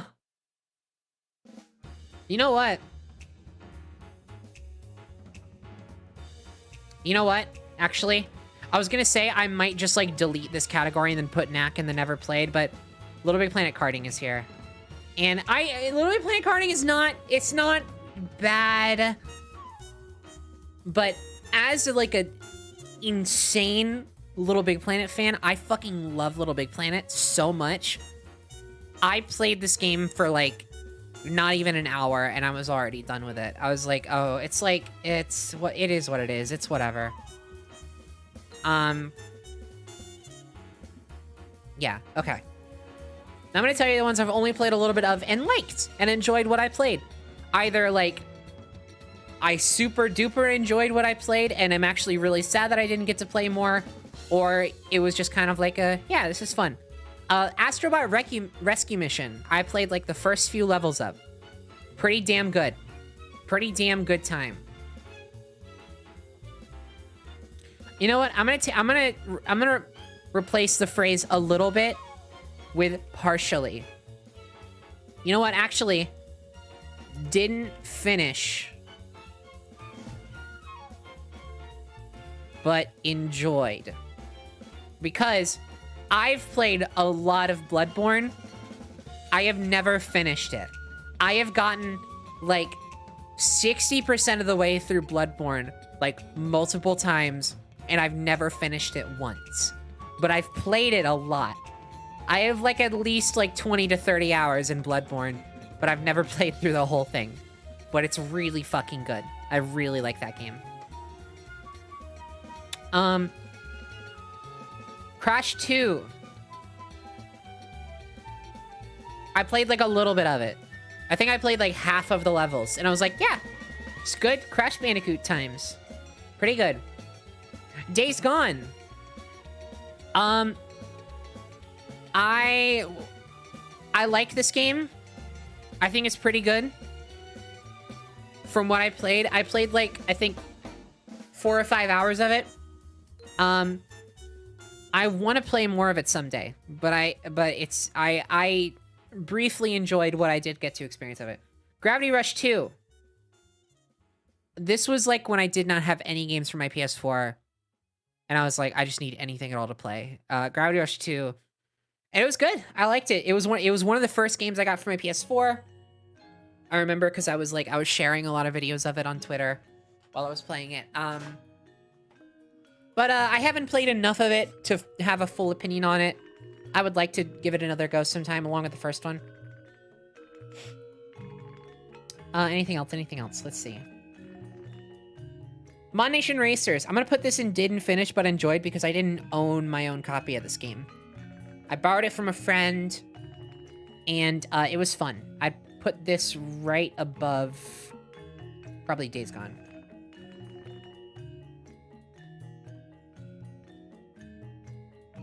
PlayStation All-Stars Battle Royale. I guess I finished it a couple, as much as you can finish PlayStation All-Stars, at least in terms of like playing the arcade mode and stuff. So I won't put that up there. Shadow of the Colossus.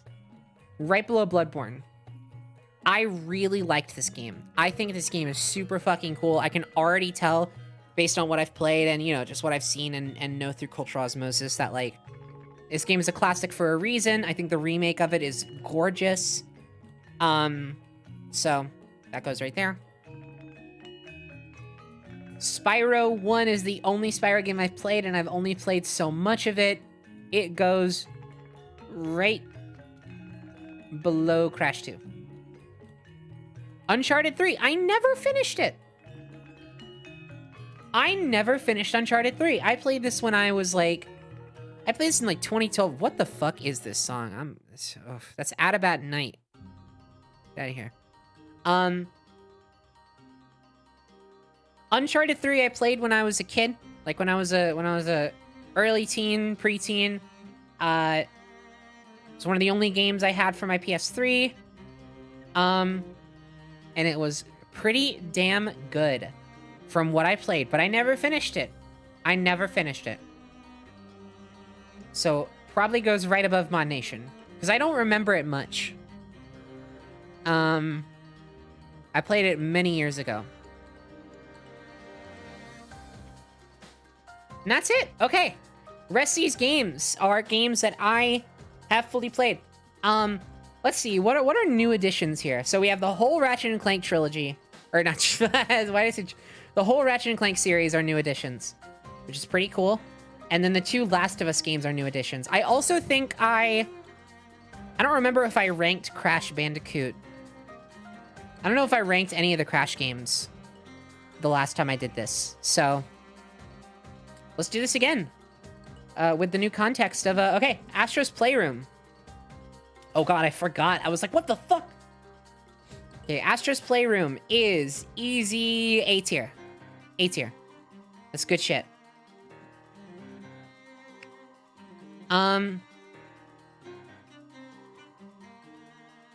Crash Bandicoot 1 is pretty good. B tier. Crash Team Racing. Now, full disclosure, I only played Nitro Fueled.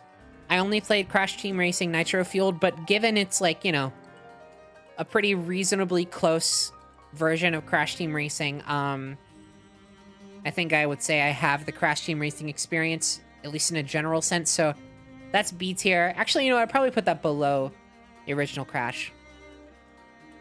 Demon Souls Remake. Oh, fuck. I had to put this in, didn't finish. Wow, I don't know why I did. You know what? I didn't put this here because I wasn't thinking, because I ranked this last time among just like the regular ranks. I don't know why I did that. That's like super not fair to both this game and the rest of the games here. But Demon Souls Remake I haven't finished, but I enjoy it. It goes right above Shadow of the Colossus for me. Actually, you know what? This might be weird. Right above Bloodborne. I really like Demon Souls Remake. Ever gonna get back to that Soviet Let's Play? I mean, Alexa, you know the drill. I'd like to. Whether or not I will is up in the air. I'd like to, but you know, if there's like there's a lot. Dreams. Wow, I love Dreams so much. I don't play it a lot nowadays, but in terms of like the potential of this game and just the pure creativity of this game, just what it means to me and how excited I was about it and how many impressive things people are already making from it. Top of A tier for sure. My heart kind of wants to put it in S tier, but that's just me being like a massive Media Molecule fan. I still need to play Tearaway. I'm gonna play Tearaway when my Vita comes in. By the way, I haven't mentioned this on stream yet because I did this in between last stream and this one, but I got a used PS Vita. And I'm excited. I ordered one. I think it came from like a Japan retailer on eBay. So it should be coming in before the end of the month. I'm excited about that. Yeah, and people keep telling me to play Tearaway because apparently, like there is a PS4 version of it, and I've considered playing the PS4 version of Tearaway before, but people have told me that the Vita version is like particularly good because it was designed for the Vita. So I'm excited about that. Oh my god, I just realized I fucking skipped this too. I have never finished Everybody's Golf, but I like it. It's fun. I probably put that right below Spyro, right above Uncharted 3. Everybody's Golf is a really pleasant, cute game. Also, it has an Owl City song as its credits music that you cannot find anywhere on any streaming service. It's called Clap Your Hands, and I really like it. It's like a super shallow pop song. It's like very like generic pop, but it's Owl City. It's got that Owl City charm to its production, so I really like it. So that gives it points for me. But I've never actually played through the whole thing as much as you can with a game like Everybody's Golf. So if that was there.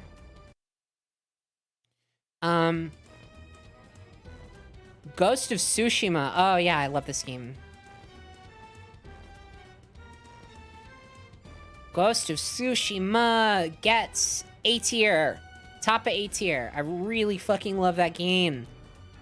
Ghost of Tsushima was like its own little redemption arc in my eyes. I'm sure people are familiar. I'm switching the song. I'm sure people are familiar. Those of you who've been following my streams for a while. I was really down on this game before it came out. I'm a big fan of Sucker Punch. Obviously, I love the Sly Cooper series. I love, are those on there? Okay, yeah. I wanted to make sure I didn't miss those. I love Sly Cooper. I love Infamous. So I really love the things that Sucker Punch does. And so when I saw this game, I was like, I don't know if this is really the kind of like energy that I want from Sucker Punch games. It feels a little bit too like Sony first party for my taste. Coming from Sucker Punch, right? And then when it came out, I was just completely absorbed by it. I was so happy to be wrong about this game. It has so many small, innovative moments in its design, and like it is just such a gorgeous, gorgeous game with incredible atmosphere and such a wonderful sense of exploration and discovery. I love this game. Top A tier, considering putting in an S tier, but we'll see. God of War 2018. I don't know what to say about this game that hasn't already been said. I've only played through it all the way once, but I've played through at least a bit of it other times, and I really, really like this game. I like it a lot. This one gets,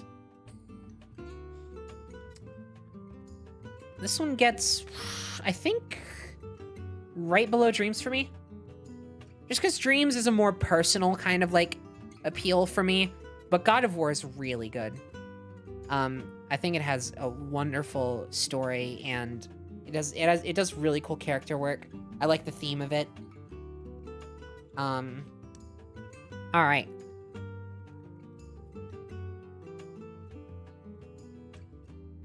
Yeah, it's quite good. Horizon Zero Dawn. I love this game. Horizon Zero Dawn is awesome. Man, I really like Horizon. I'm so excited about Forbidden West. Do I like it more than Ghost of Tsushima? I think Ghost of Tsushima does more to innovate and differentiate itself from the open world formula, whereas Horizon Zero Dawn is like just the perfect formula. like Horizon Zero Dawn is a very well-trodden formula, but it does it so well and with such story intrigue that I can't help but love it. And also the world is gorgeous. Again, like Ghost of Tsushima and Horizon Zero Dawn are gorgeous for two very different kinds of aesthetics. But I love the way this game looks. I love the way it plays. I love the intricacies of the combat. You know what? Ghost of Tsushima gets S tier. Horizon Zero Dawn top of A tier.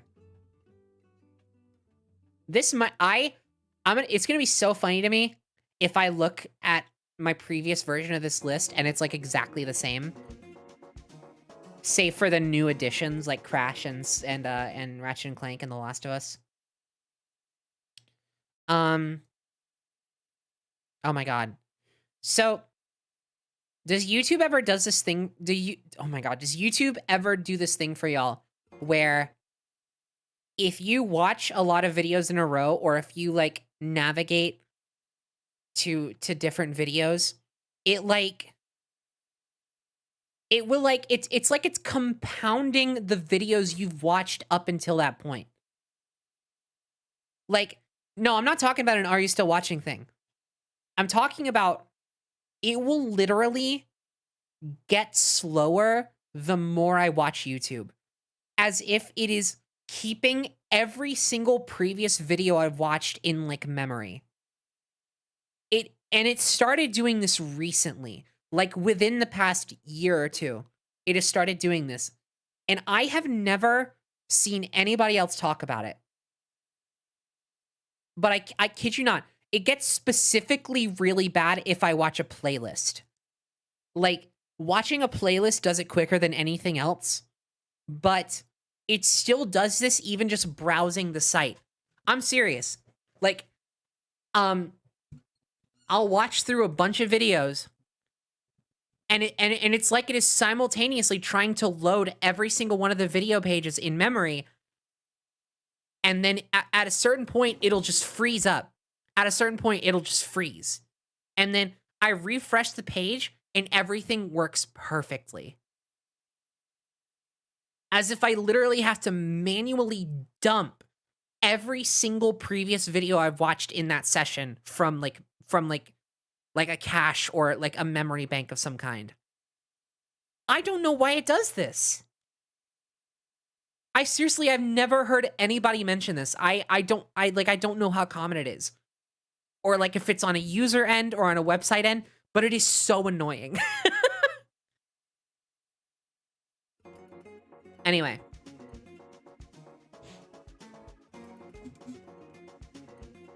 Maybe a browser issue? Maybe. I don't know. I have to look into this because I don't know what the fuck could be causing it. Because it doesn't do it on any other website. YouTube is the only thing it does it with. It's like something about the way YouTube is browsing for me is like, I don't know. Anyway. Infamous 1. Man, the Infamous games are really important to me. Going back, Infamous 1 is pretty rough. I still like it a lot. I would say I love it, actually. But it's pretty rough. Top of B tier. Sentiment is important, but I'm not going purely on sentiment. Sentiment is what's bringing this game up to top of B tier rather than bottom of B tier, below Crash Team Racing.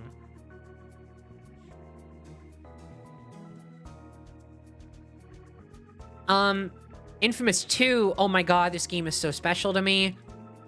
Sentiment alone. I mean, this game is a much better game than Infamous 1, but Infamous 2 is A tier easy. A tier easy, right above Dreams. I love this game so much. This game is so important to me. This was one of the first games that like I don't even know how to describe it. It's just like one of the first games for me. I was just like so viciously into this one. Infamous Second Son. This game has a ton of problems. But oh my god, the gameplay loop is so much better than original Infamous. The gameplay loop of this game brings it up to a solid top of B. But man, the writing is really, really lacking. The writing of this game really wants for some better shit. First Light is a little better than that. First Light is a little better than Second Son. I feel this way. I think it improves the gameplay loop. I think it improves the writing. I think it, it really brings it home. I feel like I would have rather had First Light be the full sequel rather than Second Son. Like if they took the ideas and like design philosophy behind First Light and like expanded it, I really think it would have been nice. Journey. Journey's all right. I don't personally consider Journey a masterpiece. I can see why people like Journey, and I can see why it was so impressive at the time. But I don't know, man. It's mostly just cute for me. Like, I like it. I think it's really pleasant. I think the system of like automatically like stealthily pairing people into online play is so cool. I think the aesthetics of the game are gorgeous. And I think that the storytelling of that like sudden multiplayer mechanic is really neat. But at the end of the day, I don't ever want to come back to it, you know? Like, I don't ever think like, man, I should play Journey. Like, I played it like once, and then I played it like a couple other times to like show it to people. But then past that point, I've never had the urge to play this again. Yes, this is just every PlayStation game. Also, Doomscaler, thank you so much for the sub. Yeah, I know. I'm so hyped for Rift Apart 2. I cannot wait for that game. Little Big Planet 1. Hell yeah, Little Big Planet 1. Oh my god, Little Big Planet 1. Little Big Planet 1, right below Astro's Playroom. Little Big Planet 2, I'm just gonna fucking put S tier, fucking right above Ghost of Tsushima. Little Big Planet 2, S tier, right above Ghost of Tsushima. This game fucking rules. Little Big Planet 2 is a godsend to humanity. Little Big Planet 2 fucking rules. Oh my god, I love this game. God, this game is so good. I'm getting, like, mad about how much I love this game. Oh, man. Little Big Planet 2 is awesome. I fucking love it. The worst part about this is that I cannot fully articulate, or, like, I could not fully share the experience of why Little Big Planet 2 fucking rules as much as it does, to someone who wasn't there for it, you know? Little Big Planet 2 lived and died by its community presence, and my god, did it have it when it came out.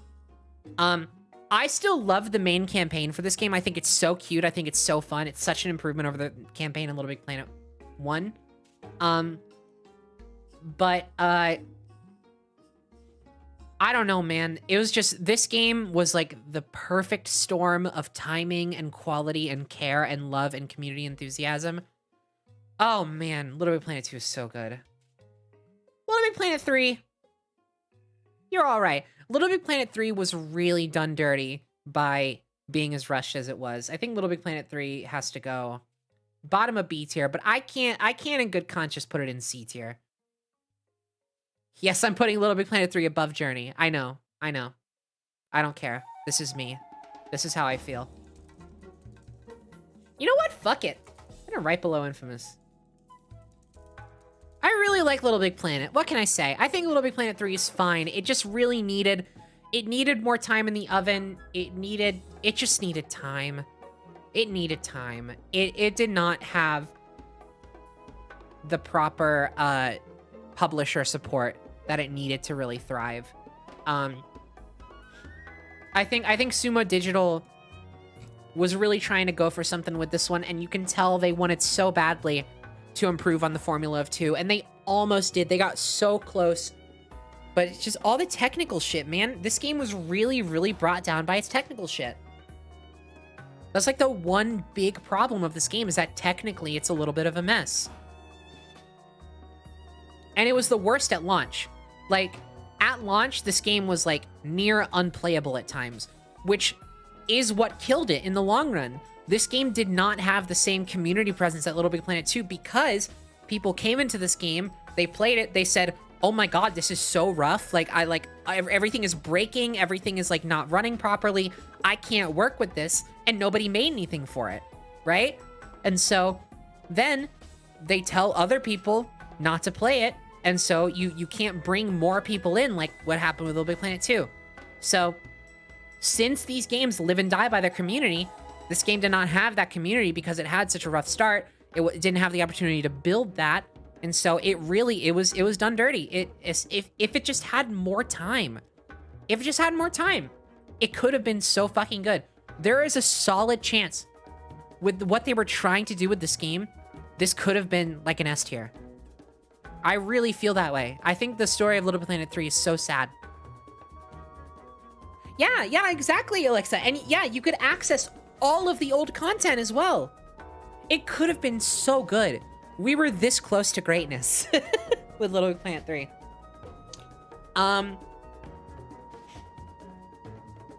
Oh my god, am I gonna have to put Sackboy and didn't finish but enjoyed? I still haven't finished Sackboy. Oh no. I'm gonna cheat a little bit. Because I've played like 90% of this game. I've played 90% of the game. I am so close to beating it. I'm chipping away at it over time, and I really like it. I'm gonna cheat with this game. Technically, I haven't finished it, but I've played it enough to where I'm confident about my ranking here. This is gonna go top of... Actually... Do I like it more than the original Little Big Planet? Little Big Planet? That's kind of hard to say quickly. I think I like it a little more than the original Little Big Planet. I think I like it more than Astro's Playroom. I just love the Little Big Planet universe so much. This is so biased. This is so just purely personal. I think Astro's Playroom is a little bit more of like a...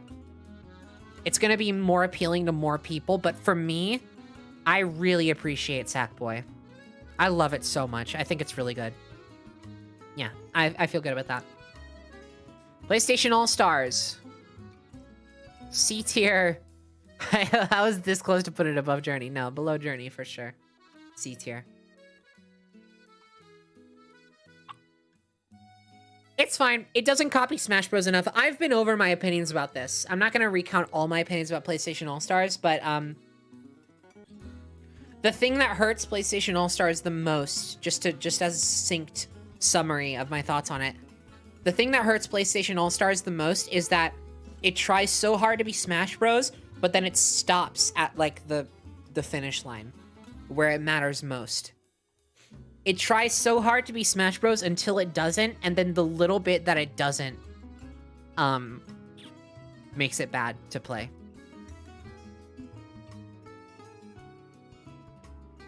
It didn't go all the way. They should have just made a straight-up clone. They should have been shameless about it. That's how I feel. Into the Nexus. Okay, so this is going to be really interesting. Oh, I'm actually really excited about this. I'm excited to do this. Because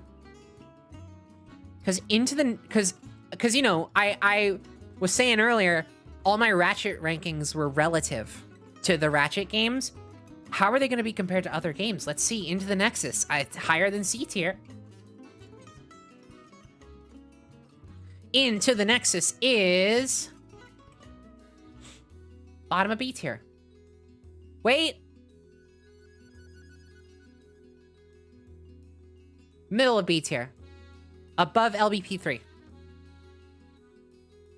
Ratchet & Clank 2016 is top of C tier. Ratchet & Clank 2002, S tier, baby! Right above Ghost of Tsushima, right below Little Planet 2. Love, love, love this game. Ratchet & Clank Going Commando, A tier. Right below Infamous 2. Love, love, love that game. Ratchet & Clank Up Your Arsenal, S tier. Right below Little Big Planet 2. Love, love, love this game. Ratchet & Clank Tools of Destruction. Oh, man. Oh, man.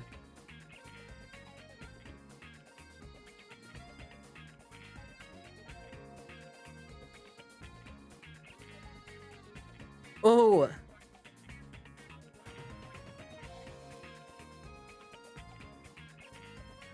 Right above PlayStation All-Stars. You know what? Fuck it. I'm being too nice to PlayStation All-Stars. I like it, but I really, if I'm being real, like, you know, like, come on. You didn't do enough. You didn't do enough. Tools of Destruction, C tier, below Journey and below 2016.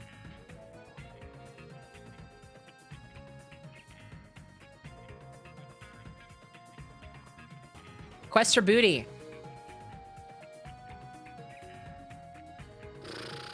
C tier, right above 2016. It seems like anything below, like, A tier for Ratchet & Clank is just getting condensed into C tier for the rest of, like, the Sony lineup. That's really funny.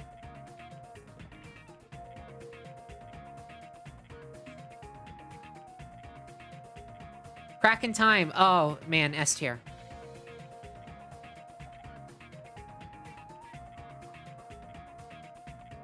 Crack in Time, S tier.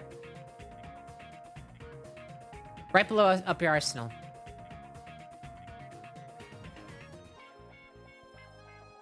You know what? I don't know if this is different to how I ranked them before, but right now I'm feeling like putting it above up your arsenal.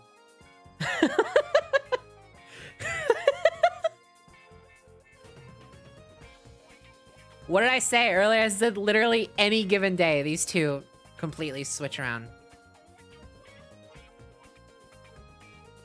Did I rank it? Did I rank it? Oh yeah, I did, didn't I? Okay, well then I guess I'm at least consistent tonight.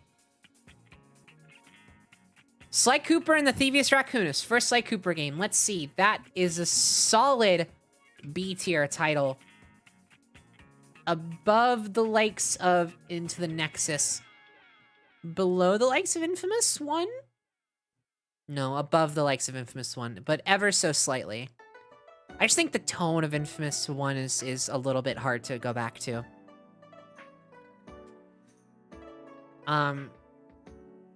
Sly 2, oh man.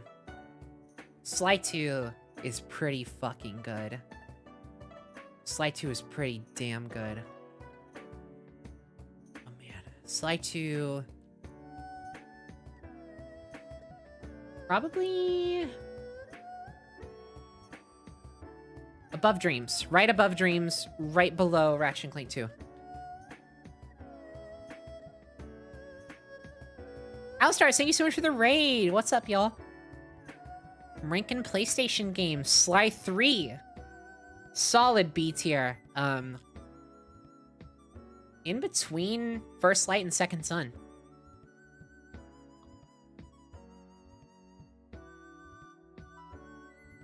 Sly Cooper Thieves in Time. Oh, man. It's our second D game. It's our second D game of the night, folks. The writing of this game. I have only played through it once, and I don't even remember a lot of it, but what I've seen from it since, the gameplay holds up pretty good. It's like, just kind of more Sly 2, right? But, man. The things they did to the characters in this game are, like, unforgivable.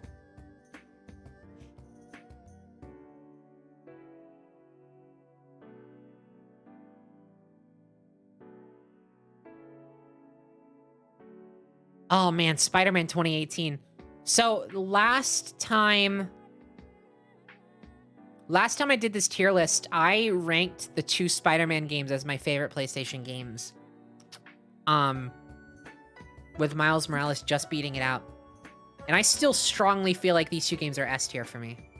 Well, maybe I don't. Hold on, let me ruminate on that for a second. Spider-Man is so viciously good.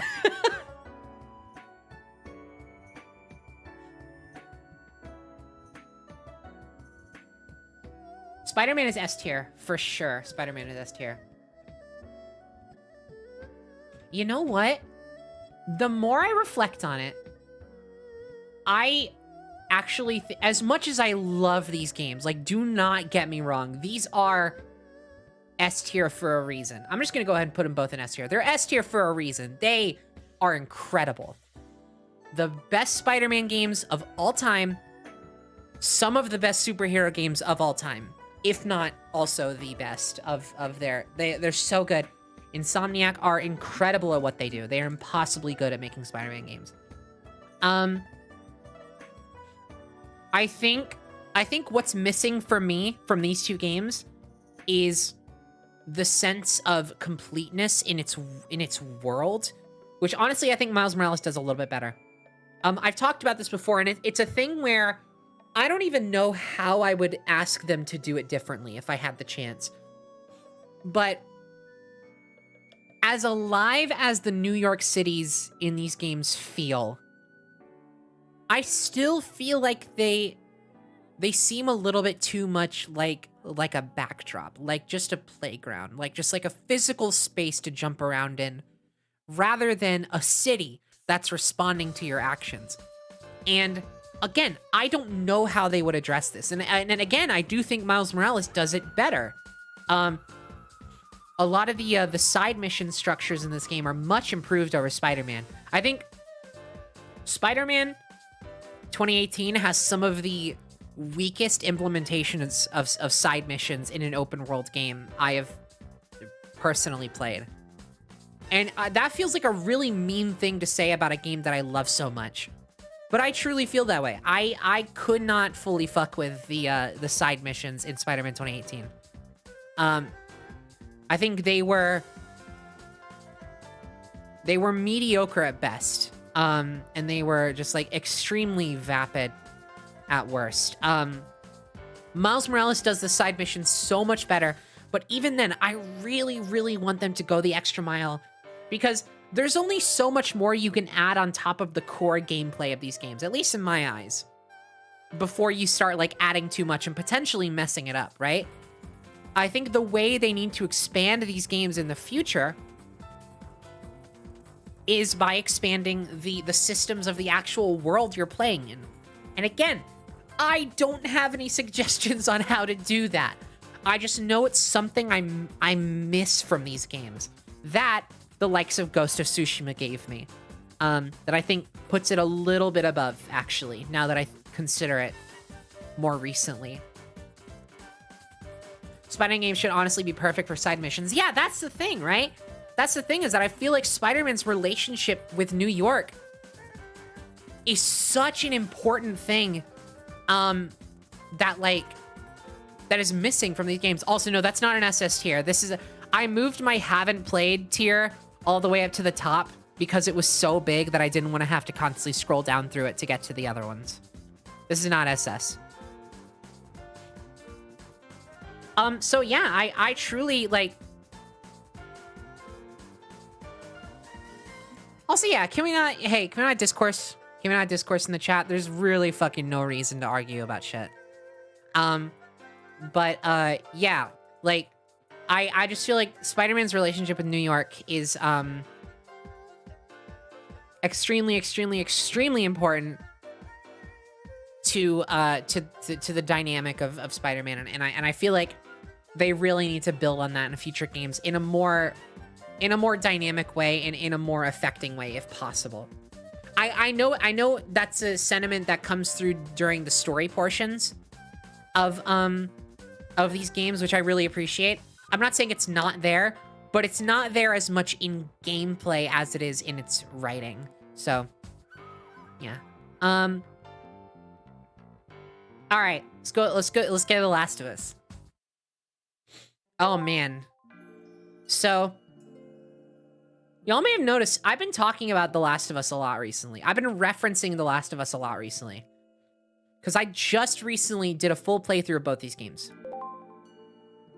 And I'm gonna go ahead and also preemptive remind, please no discoursing in chat. This is not the place to argue about shit. These are my opinions. As much as I'm sure your opinions are wonderful and valid, ultimately, this is my stream. I'm justifying my own shit. If you want to argue about stuff, please go somewhere else. but okay, so nothing's even happening right now. I'm just getting that preemptively because I know some of these games are like they're just fucking can of worms. So I just played through both these games. I love both these games. I fucking love both of these games. I think they are so good. Last of Us Part 1 is so funny. The entire time I was playing it, I was like... The entire time I was playing Last of Us Part 1, I just kept thinking, like, I should not be liking this. Everything that normally appeals to me and every single, like, kind of, like, design value I hold in the games that I play and the things I enjoy is barely present here.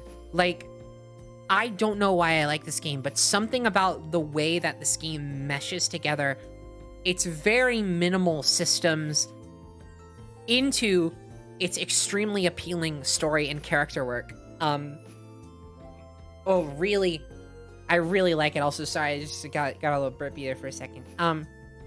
Oh my god, I like it. I like it so much. I really like this game. Is it S tier for me? I gotta be real. I gotta be so real. I think both of these games are S tier for me. I really do. I honestly, truly believe that both of these are S tier for me. And I know this because it's been about like a month, maybe to like a month and a half since I've played both of these.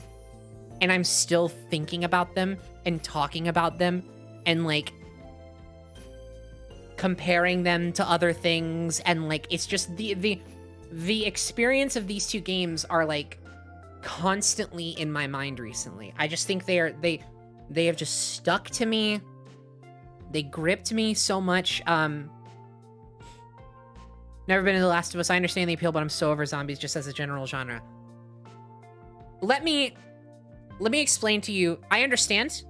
It is zombies per se. If I may appeal to that sentiment for a moment, these games, the zombies really take a back seat in these games. The Last of Us is less about zombies and more about using the backdrop of a zombie apocalypse to examine character behavior. These games are more character studies than they are zombie apocalypse stories. The only thing that the zombies are there to do are to inform world building, character decisions, and certain moments of tension in terms of action.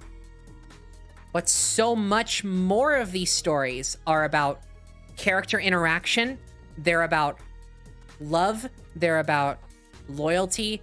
They are about revenge. They're about poor choices. Like there's so much more about the human, like, sentient characters who are there to make decisions within this setting to inform character interaction and to inform character growth rather than just survive an apocalypse. I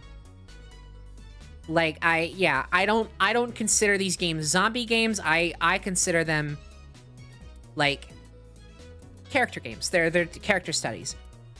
But yeah, that's my one appeal to the disinterest in the zombie aspect of it. Because personally, I'm similar.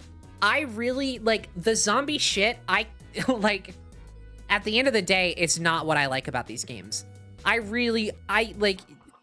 It's weird because I'm gonna say I could do without the zombie stuff, but honestly, I don't know how you would do these games without zombies, but not because they are the focus of the games, but more than that, they work well to inform the shit that I actually like about these games. If that makes sense. I think I like part 2 a little bit more than part 1. So part 2 is a major can of worms, and I really would like to reach a point where I can maybe talk about my feelings about Last of Us Part 2 a little bit more in depth. But just as like a succinct way of like describing, I guess, the way that these games kind of handle their plot shit. Last of Us Part 1 is like a classic example of a story of any kind using a very simple motivation. Just a very simple, neutral, agreeable motivation that anyone playing can get behind. And it uses that to inform the more deep and concerning and intriguing character stuff that happens within the framing of that simple motivation. And it's super effective for that, which is why so many people play The Last of Us 1 and are really into it, because its structure is tried and true. It is a tried and true structure of an extremely simple story in its plot, but its characters have so much depth and growth and appeal. And it works really well.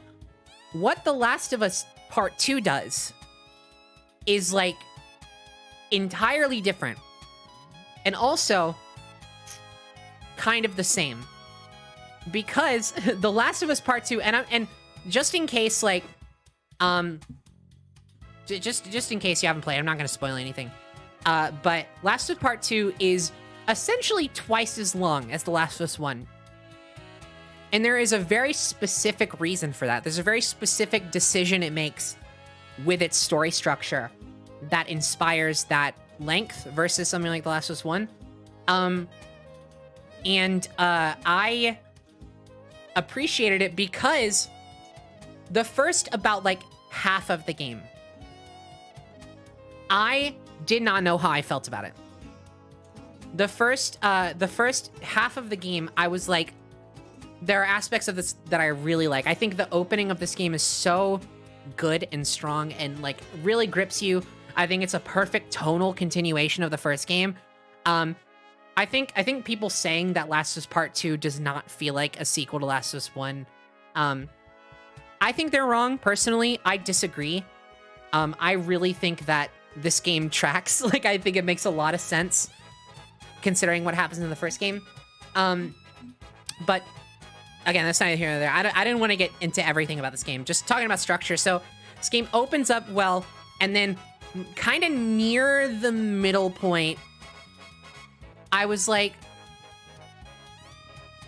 I wasn't sure how I felt about it. It was losing me a little bit because the thing that the first half of Last of Us Part 2 does is that it flips the structure of Last of Us 1 on its head. And it gives you a motivation that is not neutral. It gives you a motivation that is so informed by the character you are playing the role of. There's a video essayist on YouTube, Noah Caldwell Gervais, I think is his name. He made a video comparing the two, and the way he describes these games and their sort of appeal is that they operate not in the sense that you are role-playing as the characters, but that you are participating as an actor. You are not making decisions necessarily as you would make decisions because it is not you who is taking part in the story and the progression. It is you are an actor who is playing out a story being told as it is fully intended to be told, removing you from the equation in any other aspect except for pushing it forward and interacting with its more gamey mechanics, right?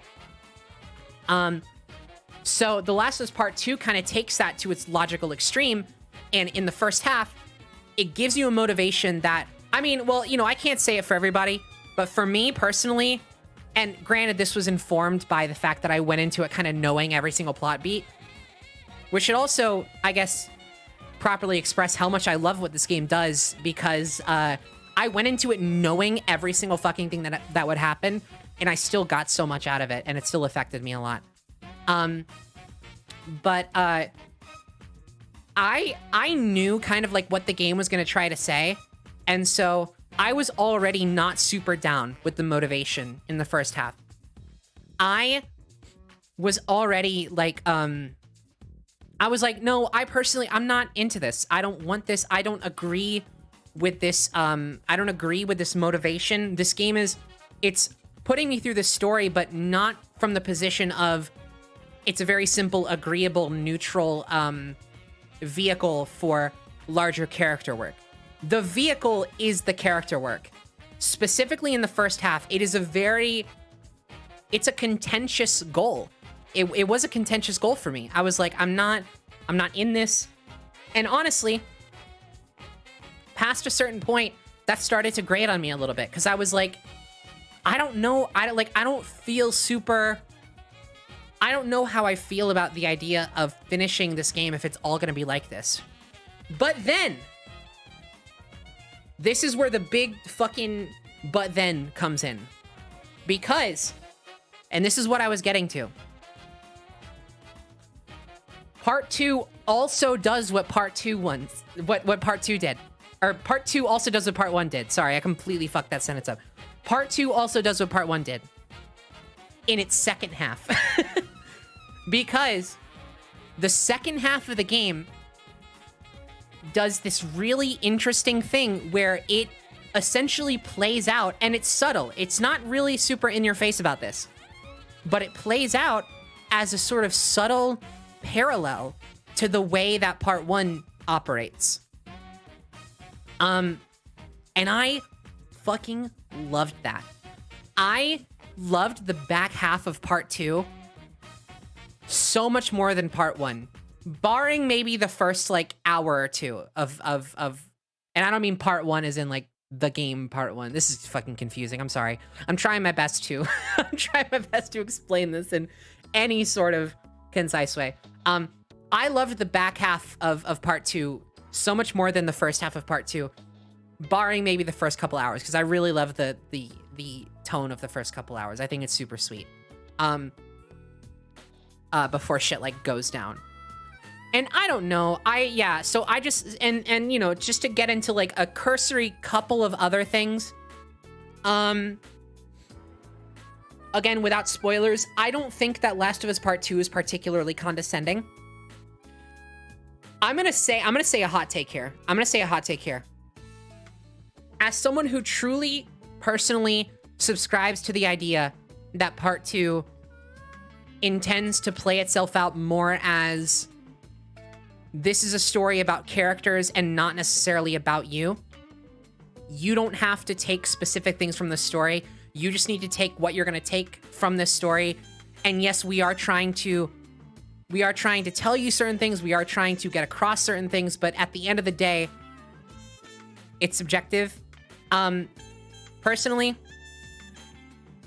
as someone who figured that's what part 2 was doing, because I also figured that's what The Last of Us Part 1 was doing, especially by the end of Last of Us Part 1, I don't think part 2 was incredibly pretentious or condescending about its like morality or its like thematic kind of tone or just its themes. I don't think it was condescending about its themes. I don't think that if you went into part 2 not needing the lessons that it was trying to teach, that it's saying you do anyway and you need to feel bad about it anyway.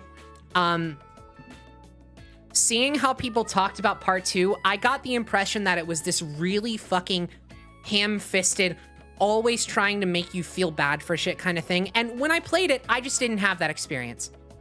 I really didn't have that experience at all. Maybe some people did, and that's fine, but I personally never once felt like the game was trying to shove like a message down my throat that I did not already receive. What I do know is that there are people who fucking need the lessons about empathy and shit from this game.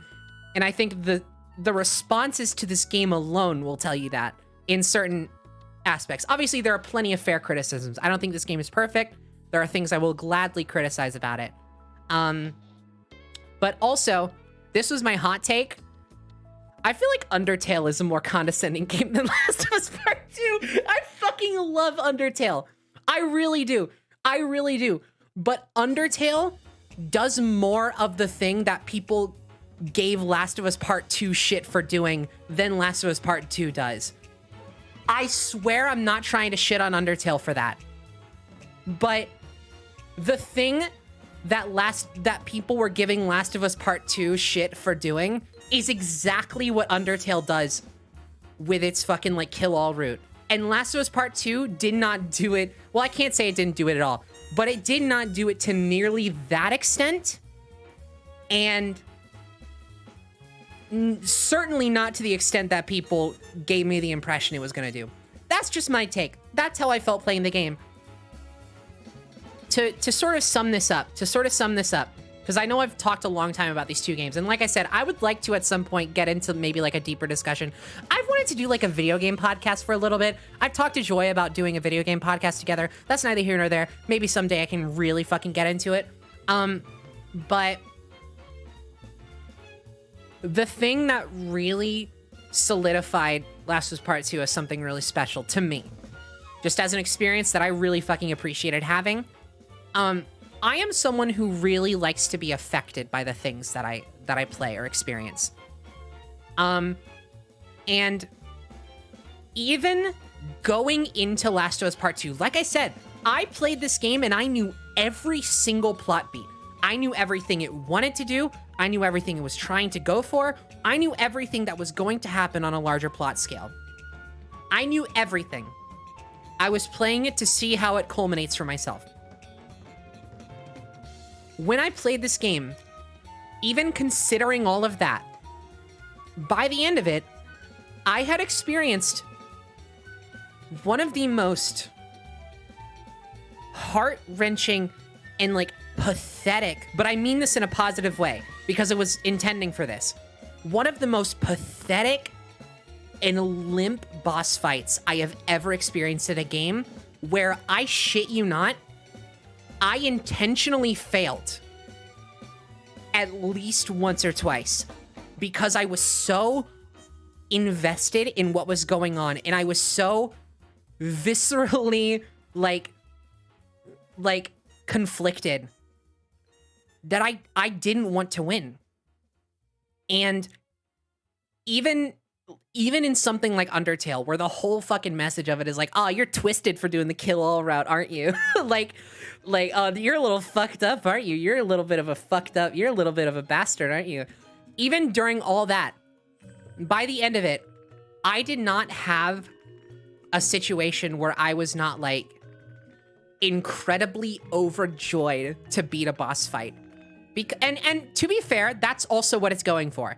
Undertale puts you in the position of someone who is just like viciously getting so much satisfaction out of killing by the end of it, right? Like that is the point of that route. I'm not shitting on Undertale for that. But just as Undertale does what it sets out to do really fucking well, Last of Us Part 2 is the opposite of that. It does not want you to feel triumphant. And for me, I really appreciated that it actually did it. I did not feel like it was ham-fisted. I did not feel like I was being forced to feel this way, because no one fucking forced me to fail a QuickTime event and lose the fight, right? I chose to do it at one point because I was just so like upset and I cared so much, and I was just like, oh my God, I just wanted to, like, this is insane.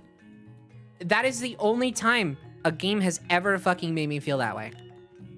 And I don't know, it's one of those things where if someone else came to me and told me I felt the same way, but I didn't appreciate that for whatever reason, I would say fair. But for me personally, that was like special to me. That I was like, what the fuck? I was like, to me, that was a sign that I gave a shit. Even in spite of knowing everything, I gave a shit about what was going on. And I empathized with all that shit, and I was like, I was in it, I was engrossed, and honestly, I'm gonna platinum this game, and I have played this game post-finishing it more than when I finished Last of Us 1, I deleted it. I instantly deleted it, because I was like, I fucking loved that. I was like, that was great, but I don't want to play it again. And I thought I was going to be the same way about Last of Us Part 2 because this game is twice as long. But I kid you not, I still have it installed. And I still turn it on. And I still want to play through the whole story again. And I just want to experience it again. I just really like this game. I think it's really good. I don't know, man. I like that game a lot. Uncharted 4. Oh my God. How long did I spend? I spent like 40 minutes talking about that. I really needed to justify putting that in S tier, and I needed to justify putting it above Last of Us 1. Anyway, Uncharted 4 is like pretty good. It's like right above a little bit Planet 3. Until Dawn, fuck you. Until Dawn, fuck you.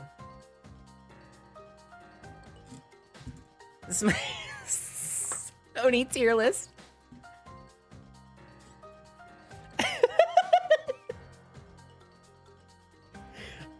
Uncharted 4 and B tier.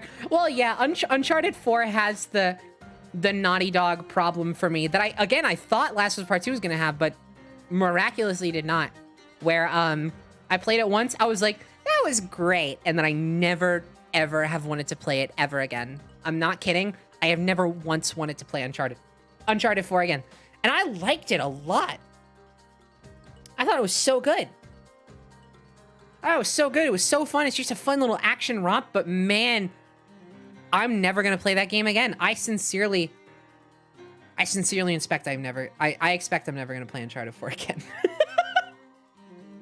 But it's great. It's good though. It's really good. Don't get me wrong. I just got it. I got it. I got what I needed from it. Oh man. As someone who is now like a recent like Last of Us fan officially, I'm really excited to see what they do with that HBO show. I'm really excited about Pedro Pascal. I think he's going to do a really fucking good job as Joel. I think it's going to be a different flavor. Man, oh my god. I talked so much about The Last of Us. I'm so sorry. I'm just realizing I'm gonna do a tier list stream and then just turn into like Penny fucking justifies why she really fucking loves Last of Us Part 2 stream.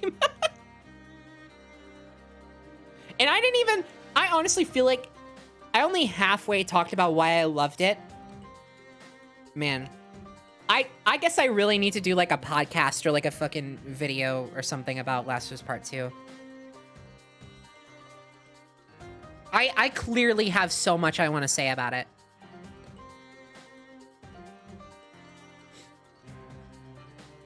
Also, yeah, Until Dawn, I just think it's so shitty.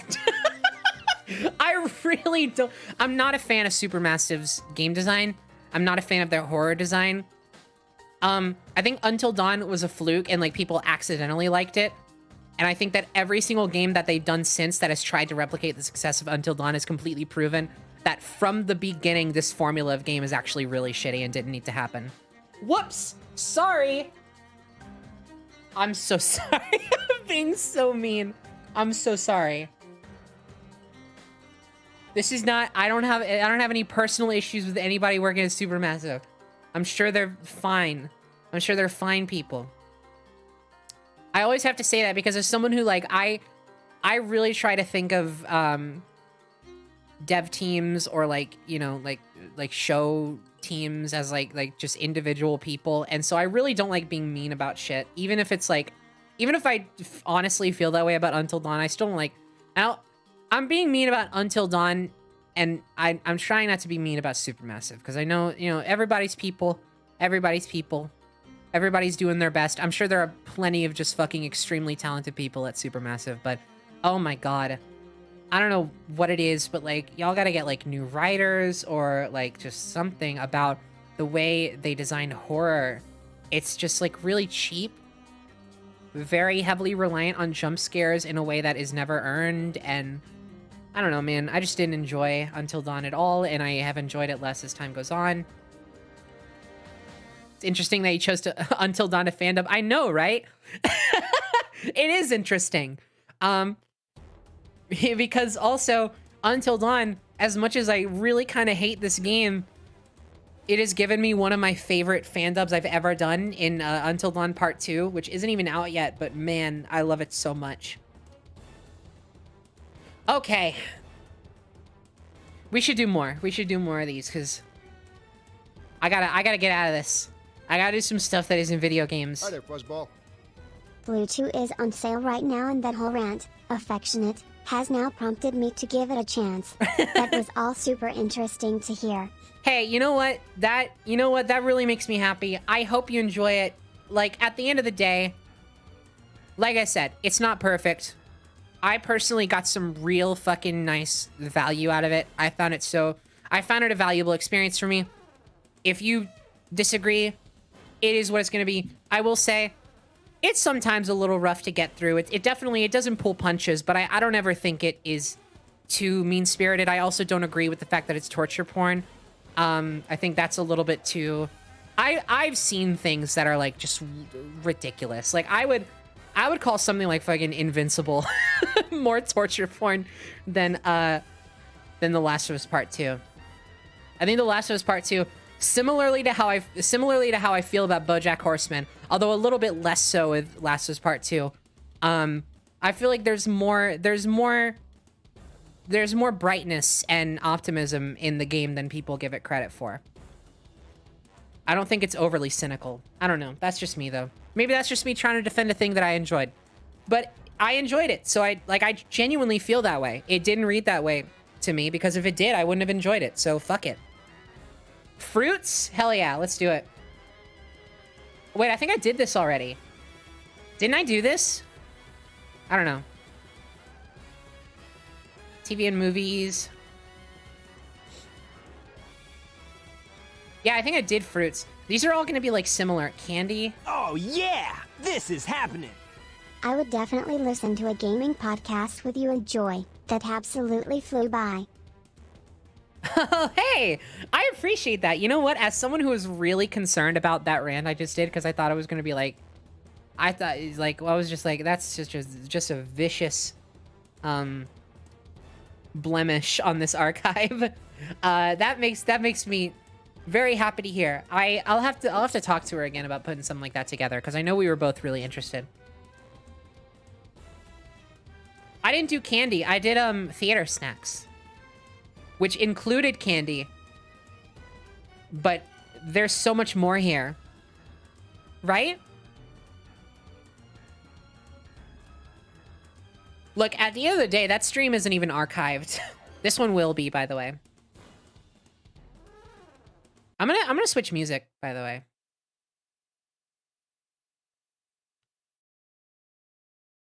You know what? I'm sick of thinking. Let's go Animal Crossing.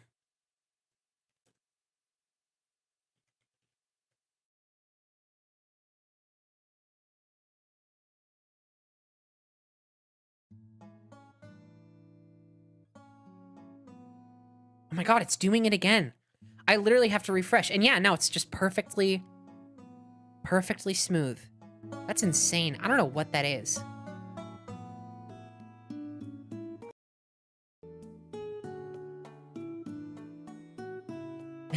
I do not agree with your opinion on Last of Us 2, but I will listen to this podcast. Look, at the end of the day, I think it is so respectable. I think it is so respectable to look at that and say, this is not, I did not get anything valuable from this. It is not to my taste. Something about this I just don't fucking like vibe with. It doesn't hold value for me. I think that is so fucking valid. I just personally, I think that the Twitter discourse around that game as it happened was so, I think, unfair to the game as a product in and of itself. I will say, by the way, just for good measure, just to get this out of it, because I realize, personally, I don't feel good talking about the game in any context that doesn't include this little caveat. No fucking anything. No anything is worth compromising the health, safety, quality of life, any of that, anything in between of your dev team. I don't give a shit how good The Last of Us 2 is. I would have rather it never happened if you know, if that would have improved the quality of life of the dev team. Like, truly, I think crunch is inexcusable. I don't think good art is worth crunch. The way I'm talking about Last of Us 2 is within the context of, unfortunately, it did happen. All we have now to show for it is this piece of art, and I like to take art on its own merits. However, I think that taking it on its own merits and including the context of the conditions in which it was made and how inexcusable that is they are not mutually exclusive. I think both they can work together. I think we can talk about it as a piece of art and how well it accomplished its goals as a piece of art, while also saying, fuck, never do that again. like you don't fucking have to kill your developers to do that. So, yeah. Anyway, let's write candy. Let's write some candy. I don't know if it's just me. I don't like.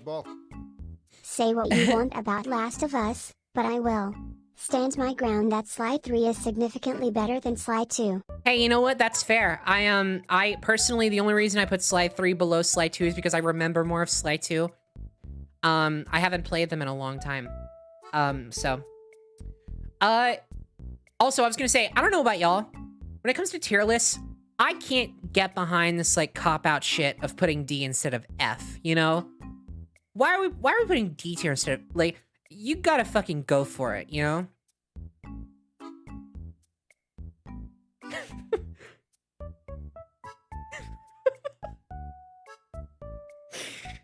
That could just be me.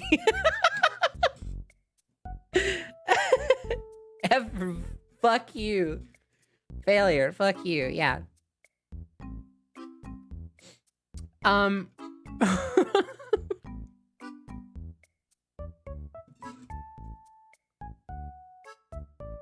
gonna have to go with, I'm gonna have to add another category.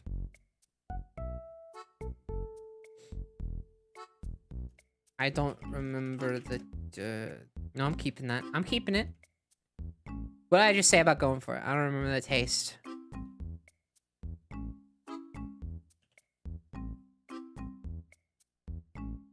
Warheads go in there. Reese's Pieces. Oh my god, these are so good. I don't know if they're S tier good, but they're definitely A tier. Room to change, room to change. Bubble tape, oh my god. Get this shit out of here. It's like I'm eating wet chalk. I'm eating wet chalk. It's so shitty. I don't remember the taste. I don't remember the taste. I don't remember the taste. Sour Patch Kids. Oh man. I mean, B at least. B at least. I don't have these a lot. But, like, they're good. They're good. I do remember the taste, shrug.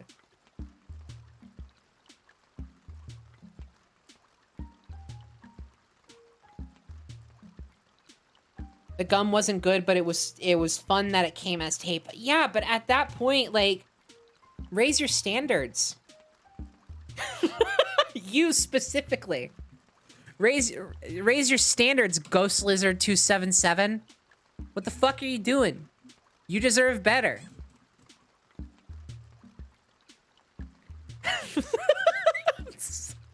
I'm sorry, but also, I mean it. Hot tamales. I don't remember the taste. I'm sorry. I'm just gonna go. You know what? I'm just gonna go through these and just don't remember. The fuck is this? I don't know. What is this? Andes? Is that the mint chocolate? Keeping that in. Swedish Fish? Never had it. What is this? Mounds? Isn't that what this is? No, I don't know. I fucking hate these. I hate these in principle. Razzles, nah. Cigarettes, oh my god. Fuck you. This is edgy tier list maker. Haha. Oh, they're candies.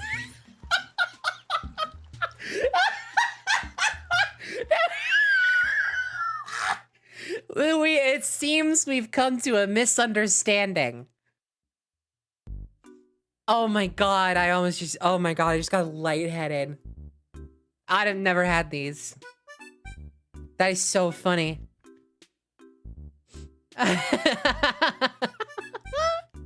I'm sorry. I'm sorry. Cookie dough, I never had it. Cookie dough bites, I mean. Obviously, I've had cookie dough. Lemonhead. I've had it, I don't remember it. Fruit Gushers? Alright, I guess that's candy. I mean, no, it's not candy. But I'll, you know. Wait, are those? Yeah, no, these are Gushers. I thought it was like, are these like gummy worms? No, they're Gushers. Just regular Gushers. Okay, yeah. It's basically candy. Yeah, functionally, it might as well be. Is this also Sour Patch Kids? Wait, what? What's different about these? Oh, Sour Patch Watermelon? I've never had these.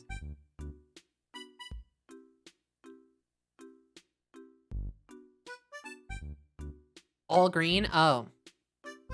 Eh. Nerds. Oh. I'm gonna have some opinions about these. Fireballs, no. Lifesaver hard candy. They're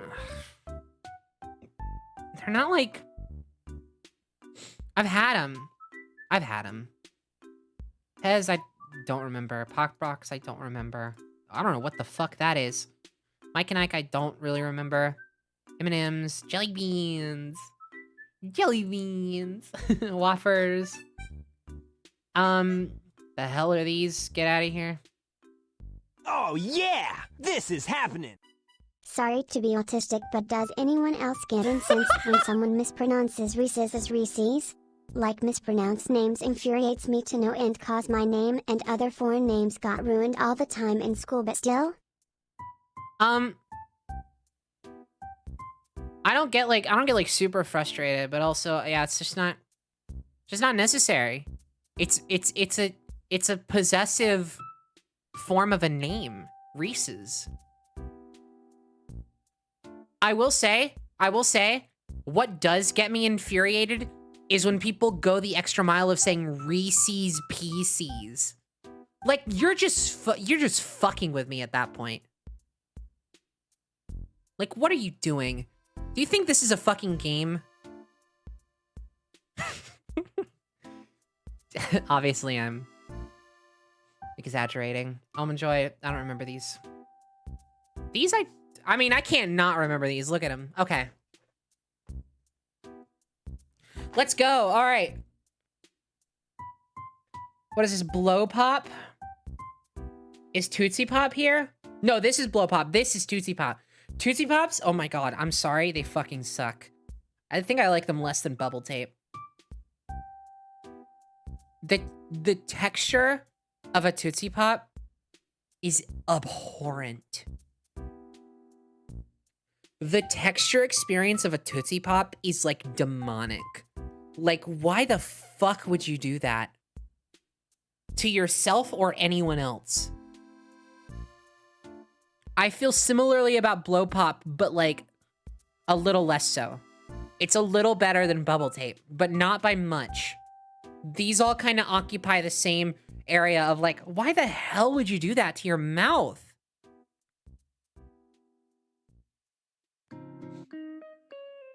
You know what I would like to see? You know what I would like to see? You know what I think, okay, so here's the thing. Here's my main problem.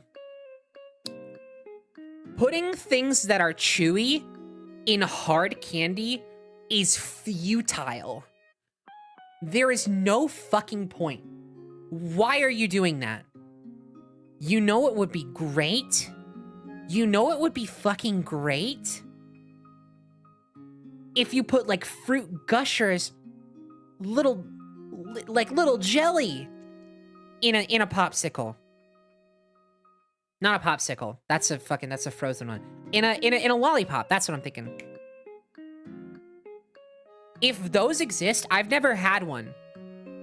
Obviously, yeah, I think a plain lollipop kind of like beats out everything. Which, in that note, I'll just go ahead and just put this solid B tier. Like, that, the juxtaposition of those textures is so much more valuable than just biting into a fucking hard candy. And then you also, it's oh my god, it's just so annoying. It pisses me off.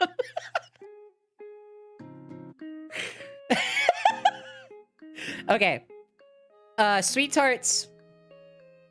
I don't like them. They suck. They're pretty bad. Okay. I'm just gonna get this out of the way. I am not gonna be kind to hard candy in this stream. If that upsets you, there's the fucking door. I'm gonna be an asshole to hard candy in this stream. Smarties? Better than Sweet Tarts? No, fucking worse than Sweet Tarts. Get out of here. Hate them. I hate them. They're bad. Are there any other hard candy motherfuckers that want to mess with me right now? Lifesaver hard candy? Actually, these are all right. Same with Jolly Ranchers. The nature of them being like fruit, like more fruit flavor than like weird powder shit, really brings them up a notch. Jolly Ranchers are top of C tier. Lifesavers are right below because they're like essentially the same. What is this? Are these the gummies? I'll get to these later. Any more hard candy? Ring Pop. These are fine, but I don't like them all that much. They're too cumbersome. Ring Pops are like too cumbersome. For me, I was a shitty kid. So I would always, whenever I would get a Ring Pop, by the end of it, my finger would be so sticky. Because I was just so shitty at doing things. That like, by the end of it, the finger experience after, the experience of having just like the worst feeling fingers I've ever had, like, it was not worth any of the flavor I may have gotten out of these. Also, hi Kay. Ring Pops for a gross experience. Yeah, no, I don't like it. It's not worth it. It's not worth it. Any other hard candy I can send straight to hell. Let's see. Nerds don't really count for me. I know, technically I know they are hard candy, but like, they're like a whole other thing. If I'm being real, no, I'll just get them out of the way now. I'm just gonna rip this Band-Aid off. Bottom of C tier. I don't like them. I don't like them very much. They're pointless. They're pointless. I think you're wasting your time.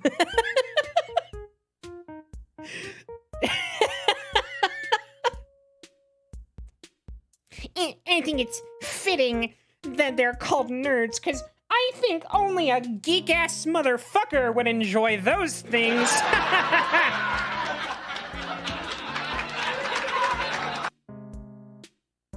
Also, yo, can we talk about this for a second?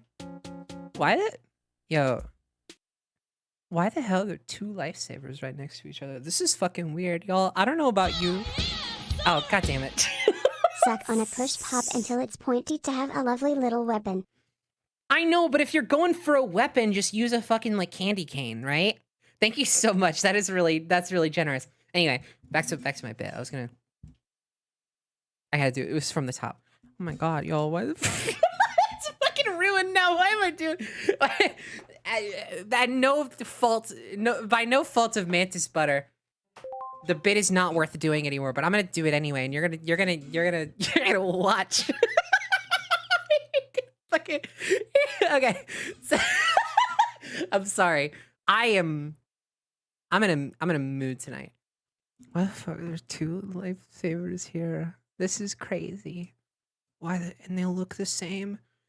I don't know what it is. I don't know about y'all, but for me, in my experience, here's what I'm thinking. It's almost like we have an imposter among us. I had to. I have for the next month, I have a quota of one Dean Norris. I have to play one Dean Norris saying it's almost like we have an imposter among us per stream for the next month. If I don't do it, y'all are allowed to dock my pay, by the way. Here's one more for good measure. It's almost like we have an imposter among us. God, Dean Norris, fucking treasure of our time. Really delivering, just really bringing it home all the time. This is going back down. I don't know what the fuck these are. These are hard candy. Okay, I know I've already put those in. Fun Dip! More like fun shit. I'm kidding. Fun Dip is pretty cool. I know it's like kind of hard candy, but you're not there for the candy bit. You know? With Fun Dip, you're there for the powder. Fun Dip. What is up with my voice tonight? Fun Dip is easily top C tier. I really don't mean this as an insult. C tier is like so agreeable. Well, actually, no, nerds are there. Bottom B tier. Actually, middle B tier. There we go. That feels good. I can accept The Last of Us discourse. I can accept you having different opinions. But this Tootsie Roll Pop slander? It's too far. I'm fuming smile. Hey, you know, like I said earlier, there's the door. It's right there. I don't know if you can see it. Hold on.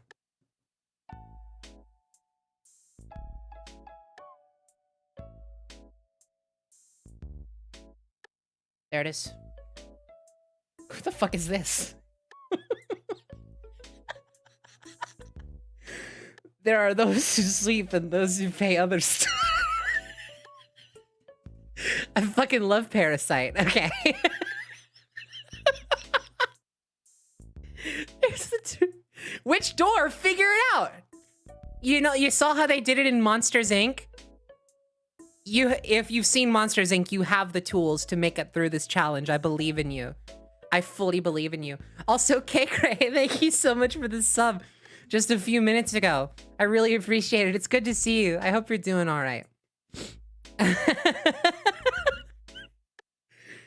y'all seen Monsters Inc., you know. You know. Just Spider-Man through those motherfuckers. No, not even like Tarzan through those bitches. They were like doing monkey bars. God, I would love... They need to make like...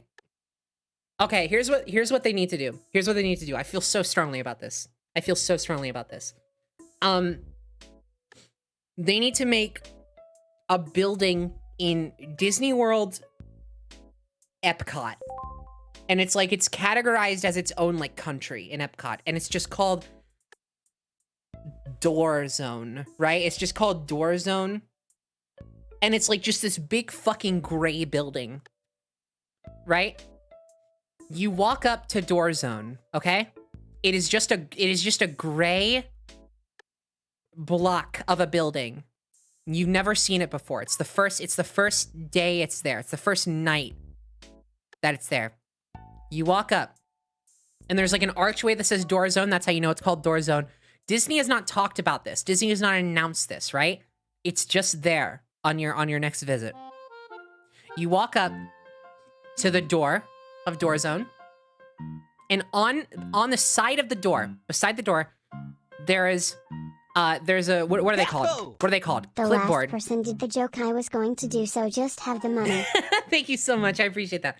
There's a clipboard.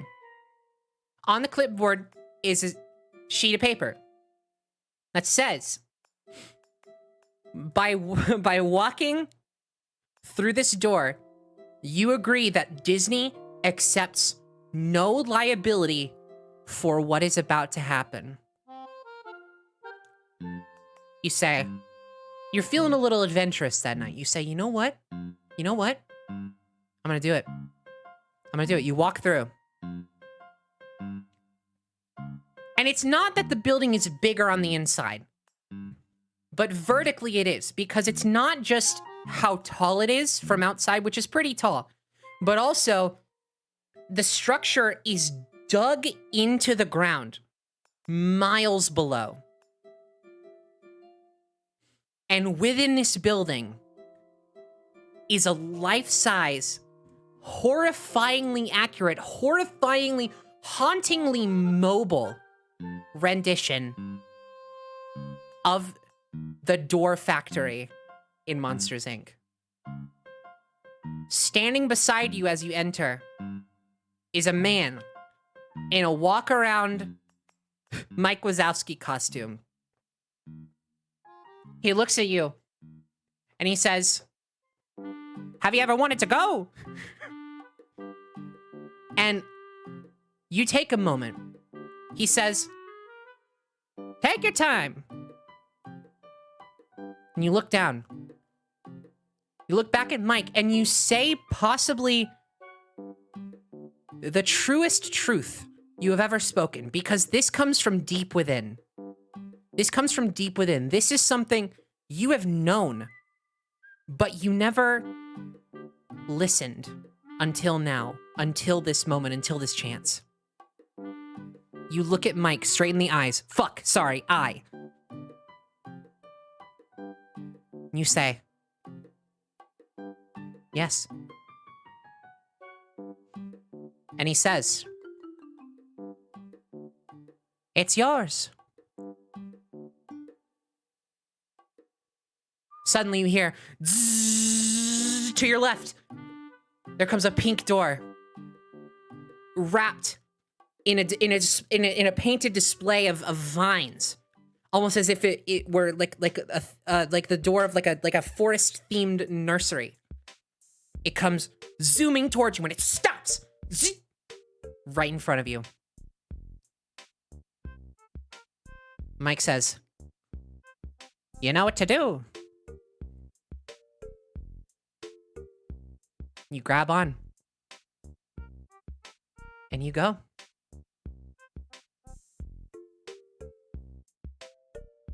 I fucking love these things. Andes are A tier, bottom of A tier. I love mint chocolate. If that's what this is, I love mint chocolate. These are great.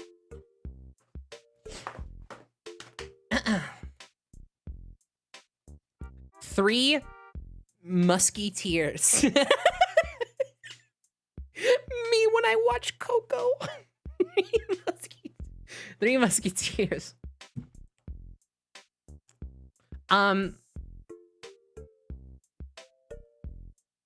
These are like pretty good. I feel like a lot of the chocolate bars are gonna be in A tier pretty easily. Yeah, I think middle of A tier for these. This is pretty fucking good.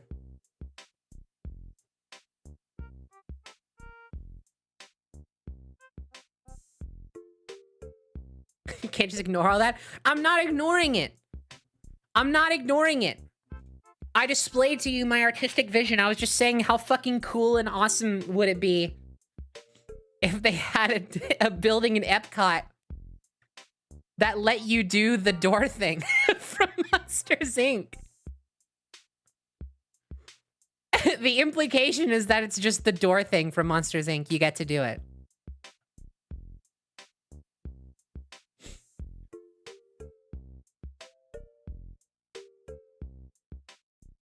And the reason why there's a liability waiver out front is because of how fucking dangerous it is. Are you kidding me?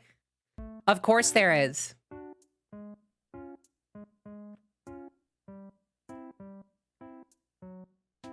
It's for those who have wanted nothing more. Is the implication that it happens multiple... The implication is that it doesn't matter how many times it happens per day because it's always going. Oh yeah! This is happening! Where do they go, Penny? Penny, please. Where do they go? I must know. Wherever the fuck they want. My soul won't know rest until I do. Wherever they want. It's the doors. It's the doors from Monsters, Inc. Twizzlers. Tizzlers. I grew up on Twizzlers. I have a bit of a fondness towards Twizzlers.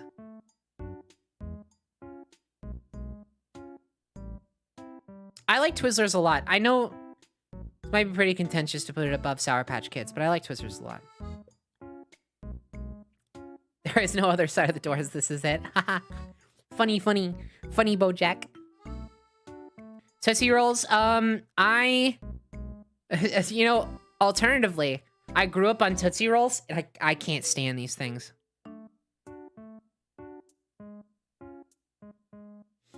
I think half the reason why Tootsie Pops are as bad as they are is not just the texture, but also the fact that it's Tootsie Rolls to begin with.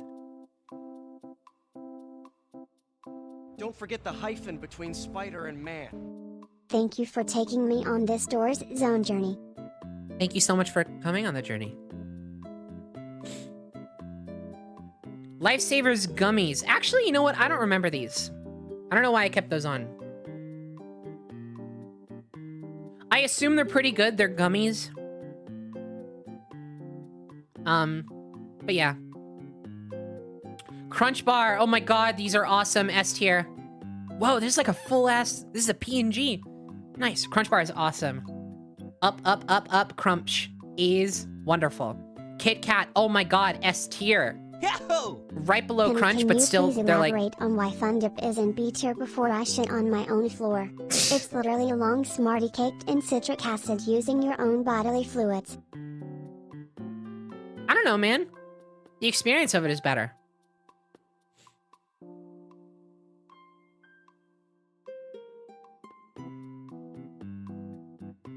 You fucking know what you're getting into. a Fun Dip is so niche. The only time you will have a Fun Dip is when you specifically want a Fun Dip and literally nothing else. Whereas Smarties and Sweet Tarts can trick you into thinking that they will replace the experience of, say, a Lifesaver or a Jolly Rancher or fuck, even a pack of Nerds, you know? You'll think like, oh, I want some hard candy. I want some hard candy. Jolly Rancher, no, Smarties. How about Smarties? And then you have it and you're like, oh, I'm eating chalk. Whereas Fun Dip, there are no false pretenses with Fun Dip. There is no dishonesty with Fun Dip. Fun Dip, you know what it is with Fun Dip. So yeah. Kit Kat is fucking great. I think I like Crunch a little bit better, but Kit Kat is awesome. I think Kit Kat gets a little bit, like, just ever so slightly too rich for me.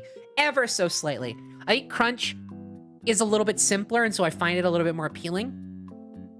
But again, it's not that big of a difference. They're like right here. Peppermint Patty. Oh, there's also mint and chocolate. I like these. I like these quite a bit. I think I like them a little bit less than the Andes. Are these even mint chocolate? Am I like completely getting this wrong? I have to look this up, actually.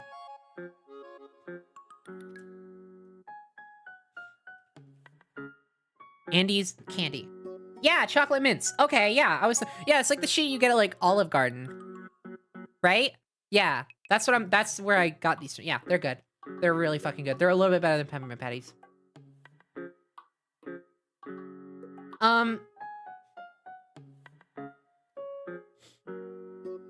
Actually, you know what? I think peppermint patties are like they're below Andes enough to be in B tier. I actually think they're below Sour Patch. I think the texture is too distinct. Yeah, no, exactly. Cyanide? Cyanide? Yeah, it's a texture thing.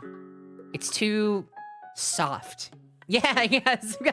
Y'all are literally saying the exact things I'm saying at the exact same time. That's funny. Dots. Oh my god, get out of here. What are you doing? Get out of here. You're not even better than fucking Jolly Ranchers, Dots. Get out of here. You're fine. Whatever.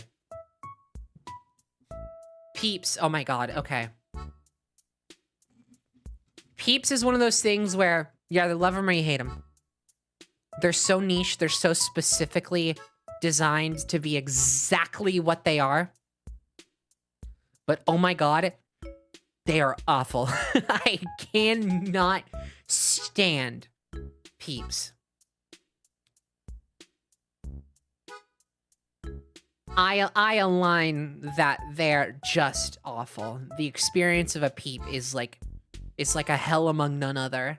It is so unnecessary.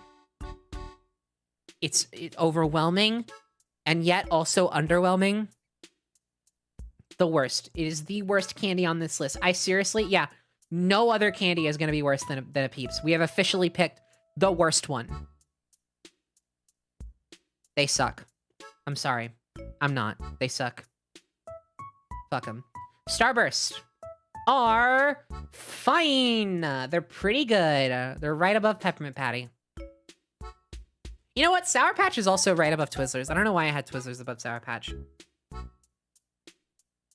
I think because I've had more Twizzlers than I've had Sour Patch, but the time that I've had Sour Patch are like a little bit, I remember them fonder than Twizzlers, even though I do like Twizzlers a lot. Reese's, oh my god, yes, Reese's peanut butter cups. I fucking love Reese's peanut butter cups. Ooh, I don't know where to put these. I don't know. They're so fucking good. Where? Right underneath Crunch Bar. Fruit Gushes, baby. These are pretty damn good. They are right above Starburst. Below Twizzlers, above Starburst.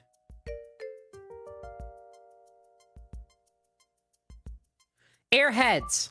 They're too difficult. They're too difficult. They taste good. They're too difficult. They get Above dots, though.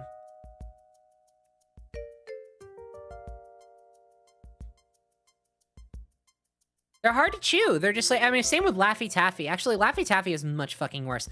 Laffy Taffy is actually gonna go below dots because Laffy Taffy had the fucking gall to have its banana flavor, which is the worst flavor of any candy. The other flavors of Laffy Taffy are good enough to not move it all the way to the bottom, but if it was just Laffy Taffy, it's going all the way to the bottom. I hate the banana flavor so much. It's disgusting. It doesn't taste like banana. It tastes like when people are like, oh, that's actually how bananas are supposed to taste because the bananas we have now are genetically modified. I'm like, I don't fucking give a shit. I'd hate bananas then.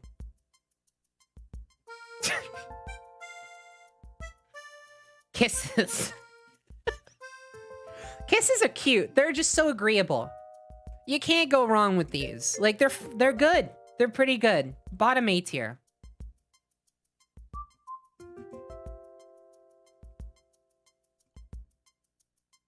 Snickers. Man, pretty good. I get Snickers and Twix confused a lot. But they're both pretty damn good. I actually think they're both S tier. You know what? Twix is a little bit better. Twix is actually noticeably better than Snickers. Actually, I think Snickers, for me, occupies about the same space as Three Musketeers.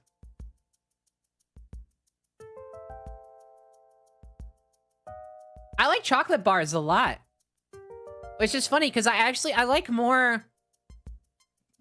more interesting flavor palettes than chocolate normally.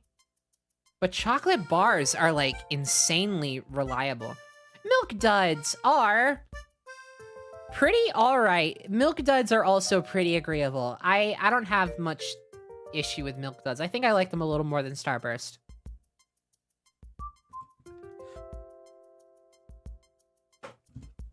They're about as difficult to chew and like are weird as like Airheads and Laffy Taffy, but the flavor profile is so much more appealing.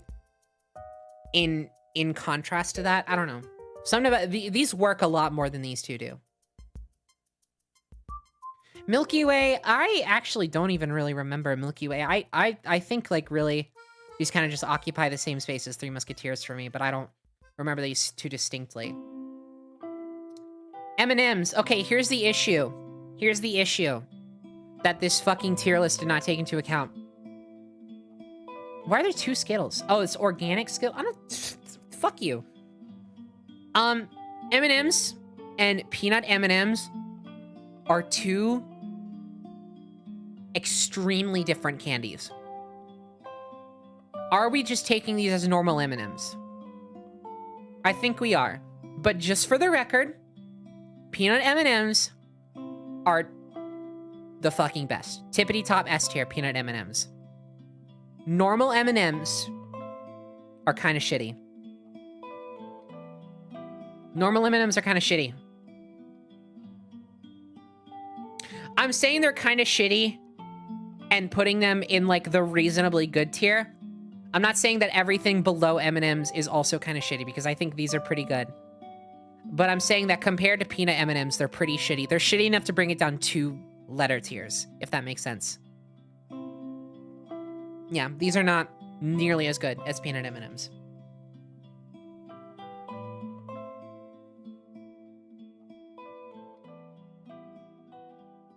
In fact, these are not nearly as good as any variety of M&M. I think give me literally any variety of M&M except for just the standard ones that adds anything at all to the experience of an M&M, and you have A tier at least. And at best, literally top of S tier. Like pretzel M&Ms, top A tier. Actually, right below Reese's Pieces. But still really fucking good. Peanut butter M&Ms, right around like Three Musketeer and Snickers. Coffee nut M&M, is it coffee nut or toffee nut? There was like a coffee nut one, I think. That shit is S tier. They're so good. They're so good. Jelly beans. Jelly beans are rad. They're very agreeable. Jelly Belly. When you get into like the fucking like massive amount of flavors of Jelly Belly that there are, you can have some real nice experiences there. Jelly beans can either be extremely underwhelming or like just fucking grand. So for that, they gotta go bottom of A tier.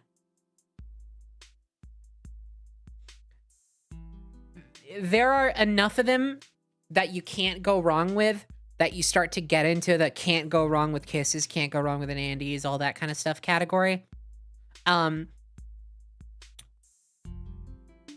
So they do kind of occupy the same space, but there's enough of them that I would consider too underwhelming to really be any higher than that. Whoppers. I really like Whoppers. I kind of start to like them less over time. I'm not as enthused about liking Whoppers as I once was, but I still really like them. I think they're pretty damn good. So they go to top of B tier. I like them a lot. Skittles.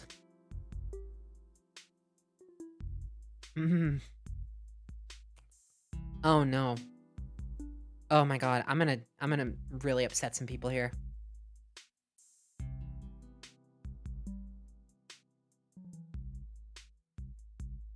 Right above Starburst. And honestly, I almost put them in C tier. I really can't get behind putting Skittles any higher than this. And this is almost kind of pushing it for me.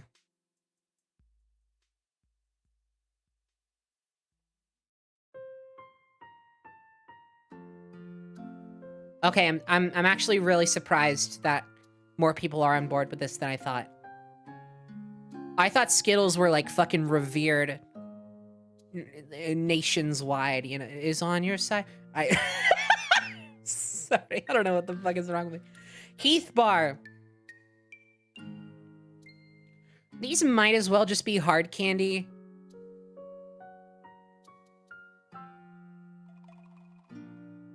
Oh yeah, here we go. Keith. Bar. Heath Bar goes right above Airheads, right below Jolly Ranchers. They're fine. They're fine. My opinions on Milk Duds and Heath Bars are really fresh. Because, around Halloween time, like post-Halloween, you know, and they start like really fucking getting rid of candy. I bought just like a big variety bag of candy, little mini candy bars. And Milk Duds and Heath Bars were a very common variety in them. And they also had Kit Kats and Reese's in it. And so Heath Bars and Milk Duds, I fucking know how I feel about these. And Heath Bars were like, oh shit. Heath Bars were like, I was like, these are almost good. It's like, these are almost good. Gummy Bears. I almost called them Jelly Bears. That's cute. Gummy Bears. They're not hard candy, but they're also a little boring. Not in aesthetic, but in flavor palette. They're not as good as Jolly Ranchers. Jolly Ranchers is like the most I will put up with in terms of hard candy. I do have a soft spot for Jolly Ranchers. I think Jolly Ranchers get it right pretty easily. Gummy Bears are better than Airheads. Slightly better than Heath Bars. Yeah, it really depends. A good gummy bear is pretty damn good, so I'm putting it right here. Near the top of C tier, doesn't quite reach the likes of Jolly Rancher in terms of flavor. Baby Ruth. Oh man, I barely remember these. I barely remember these. I've had enough of these to where I feel like if you had a gun to my head and told me to rank it, I'd put it like right above Three Musketeers probably. But I don't remember them enough to be confident about that. Candy corn. I love candy corn. I really like candy corn.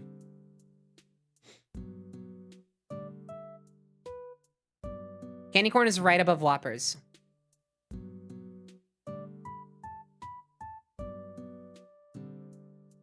Candy corn and jelly beans are very similar, but jelly beans has more variety and more consistency. Well, no, not consistency. Obviously, candy corn, you're getting one flavor. But it's more, I don't know. The good shit in a jelly bean is more enjoyable than candy corn, but candy corn is more reliable in terms of its enjoyableness. But I just feel jelly beans are a little bit more adventurous, and you can have a little bit more fun with these if you get like just a really good batch. I don't know what these are called, but I know what they taste like.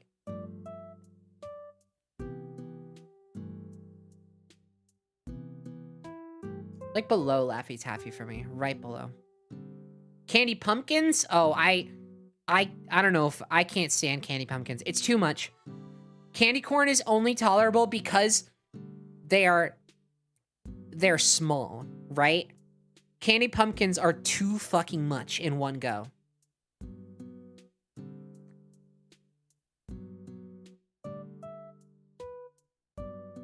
The candy pumpkins taste like exactly the same as the candy corn, from what I remember. I haven't had them very often, but in my experience, it's like the taste experience of a candy corn, but it's just way too much. Oh yeah, gumdrops. Fucking that's what they're called. Yeah, they're fine. They're right under Laffy Taffy for me. I could do without them. All right, and just standard Hershey's chocolate. Hershey's, you know, you do good work. Again, you're reliable, but you're not quite. I think you're a little better than M&M's, but not as good as like a Gusher or a Twizzlers. You're right in the middle here, right in the middle of B tier. We did it. That's the candy list.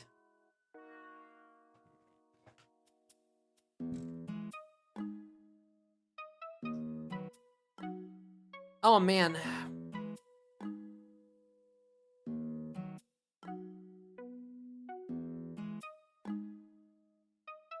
Are we gonna do any more lists? I would have liked to. I wanted to. I didn't want to just do like 5 of these and then bounce. But admittedly, I'm getting really tired right now, and also my like jaw is like doing weird things right now, so I might have to call it here. And yeah, I might have to call it a night. I wanted to do more of these. I feel like most of what we did tonight were video game tier lists, and that really wasn't my intention, so I apologize about that. But I hope it was still fun. I had a good time. I assume I will do plenty more of these later. So, you know, this isn't the last chance you'll get to see my opinions about some other shit. But I'm gonna call it. I'm gonna call it here. How about we set up a raid? I have decided, since we were so kindly visited by K Cray earlier, she's currently going right now. She is streaming and she is playing Planet Zoo. So I figure since hey, she dropped by, why don't we do the same? Why don't we drop by her stream? So let's set up a raid here. We got any raid phrases in mind?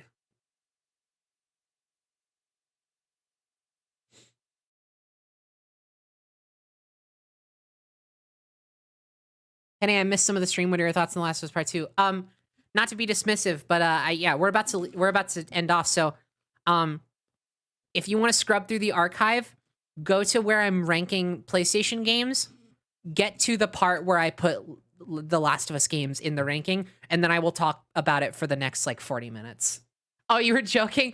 Oh yeah, I guess yeah. You've been here. I remember now. But also to anyone who maybe was actually just getting here. The door zone. Yeah, I think door zone. No, don't be sorry. That's funny. But also very genuine answer. That's about where I go on for like 40 minutes. I don't know if it was actually 40 minutes. We're just gonna do door zone. Oh my god, my brain, my fucking ADHD is off the charts right now. I don't know if you can tell. These like tier list streams get me going on the fucking ADHD brain like crazy. So copy door zone and paste it in Kay's channel when we get over there. And she's playing Planet Zoo. And she's a sweetheart. So yeah, go give her some love. Have a good time over there. Is she like going right now, or is she like? Yeah, she's going. Okay. I didn't want to drop in on her on like a BRE screen or something. Well, I mean, like I guess I would. We've done it before, but I figure I wanted to see if I could catch some actual content there. All right. Well, hey everybody, thanks so much again. Quick reminder, if you are not aware, tomorrow I'm doing a very fun, very special stream. It's another gimmick stream. It's another one where you can fucking cause me some real suffering, probably. I am doing what I'm calling Laughter Sets You Free. It is a Pokemon Emerald stream that is a mixture of a Nuzlocke challenge and also a Try Not to Laugh challenge. I'm going to be playing Pokemon, and during every single battle encounter, not counting tutorial shit, but, you know, reasonably every single encounter past a certain point, I'm going to turn on Streamlabs Media Share. So donations will be able to send me links to YouTube videos. And if chat can make me laugh with shared media, then I will have to release Pokemon accordingly. And never use them again. So it should be a fucking fun, chaotic, fun time. I'm going to set up this raid. Let's go say hi. All right, everybody. So yeah, please be there tomorrow. That is at 6 p.m. Eastern tomorrow. Yeah, and it's gonna be fun. I'm gonna try to get plenty of rest for it because I'm sure it's gonna be just an absolute throat disaster for sure. Like my voice is gonna die by the end of that stream. But I'm very excited about it. I hope you are as well. I'm gonna get going and get some rest and all that good stuff. I encourage you to do the same. Please take care. Hey, as I always say, good night, everybody. Please be good to yourselves. Please be good to others as well. Do something nice for yourself if you haven't in a while. Have a wonderful day or night, whatever it is where you are. And I'll see you real soon, literally tomorrow. Real soon with some more fun times. The coming week is going to be crazy. I got a lot of stuff coming up this week, so yeah. Stay tuned for all that. I hope you all had a great time. If this is your first stream, I hope you consider coming back in the future. Newcomers are very appreciated. Very welcome. Y'all are awesome. Please have a good one. Take care. Let's go say hi to Kay. All right. See you later.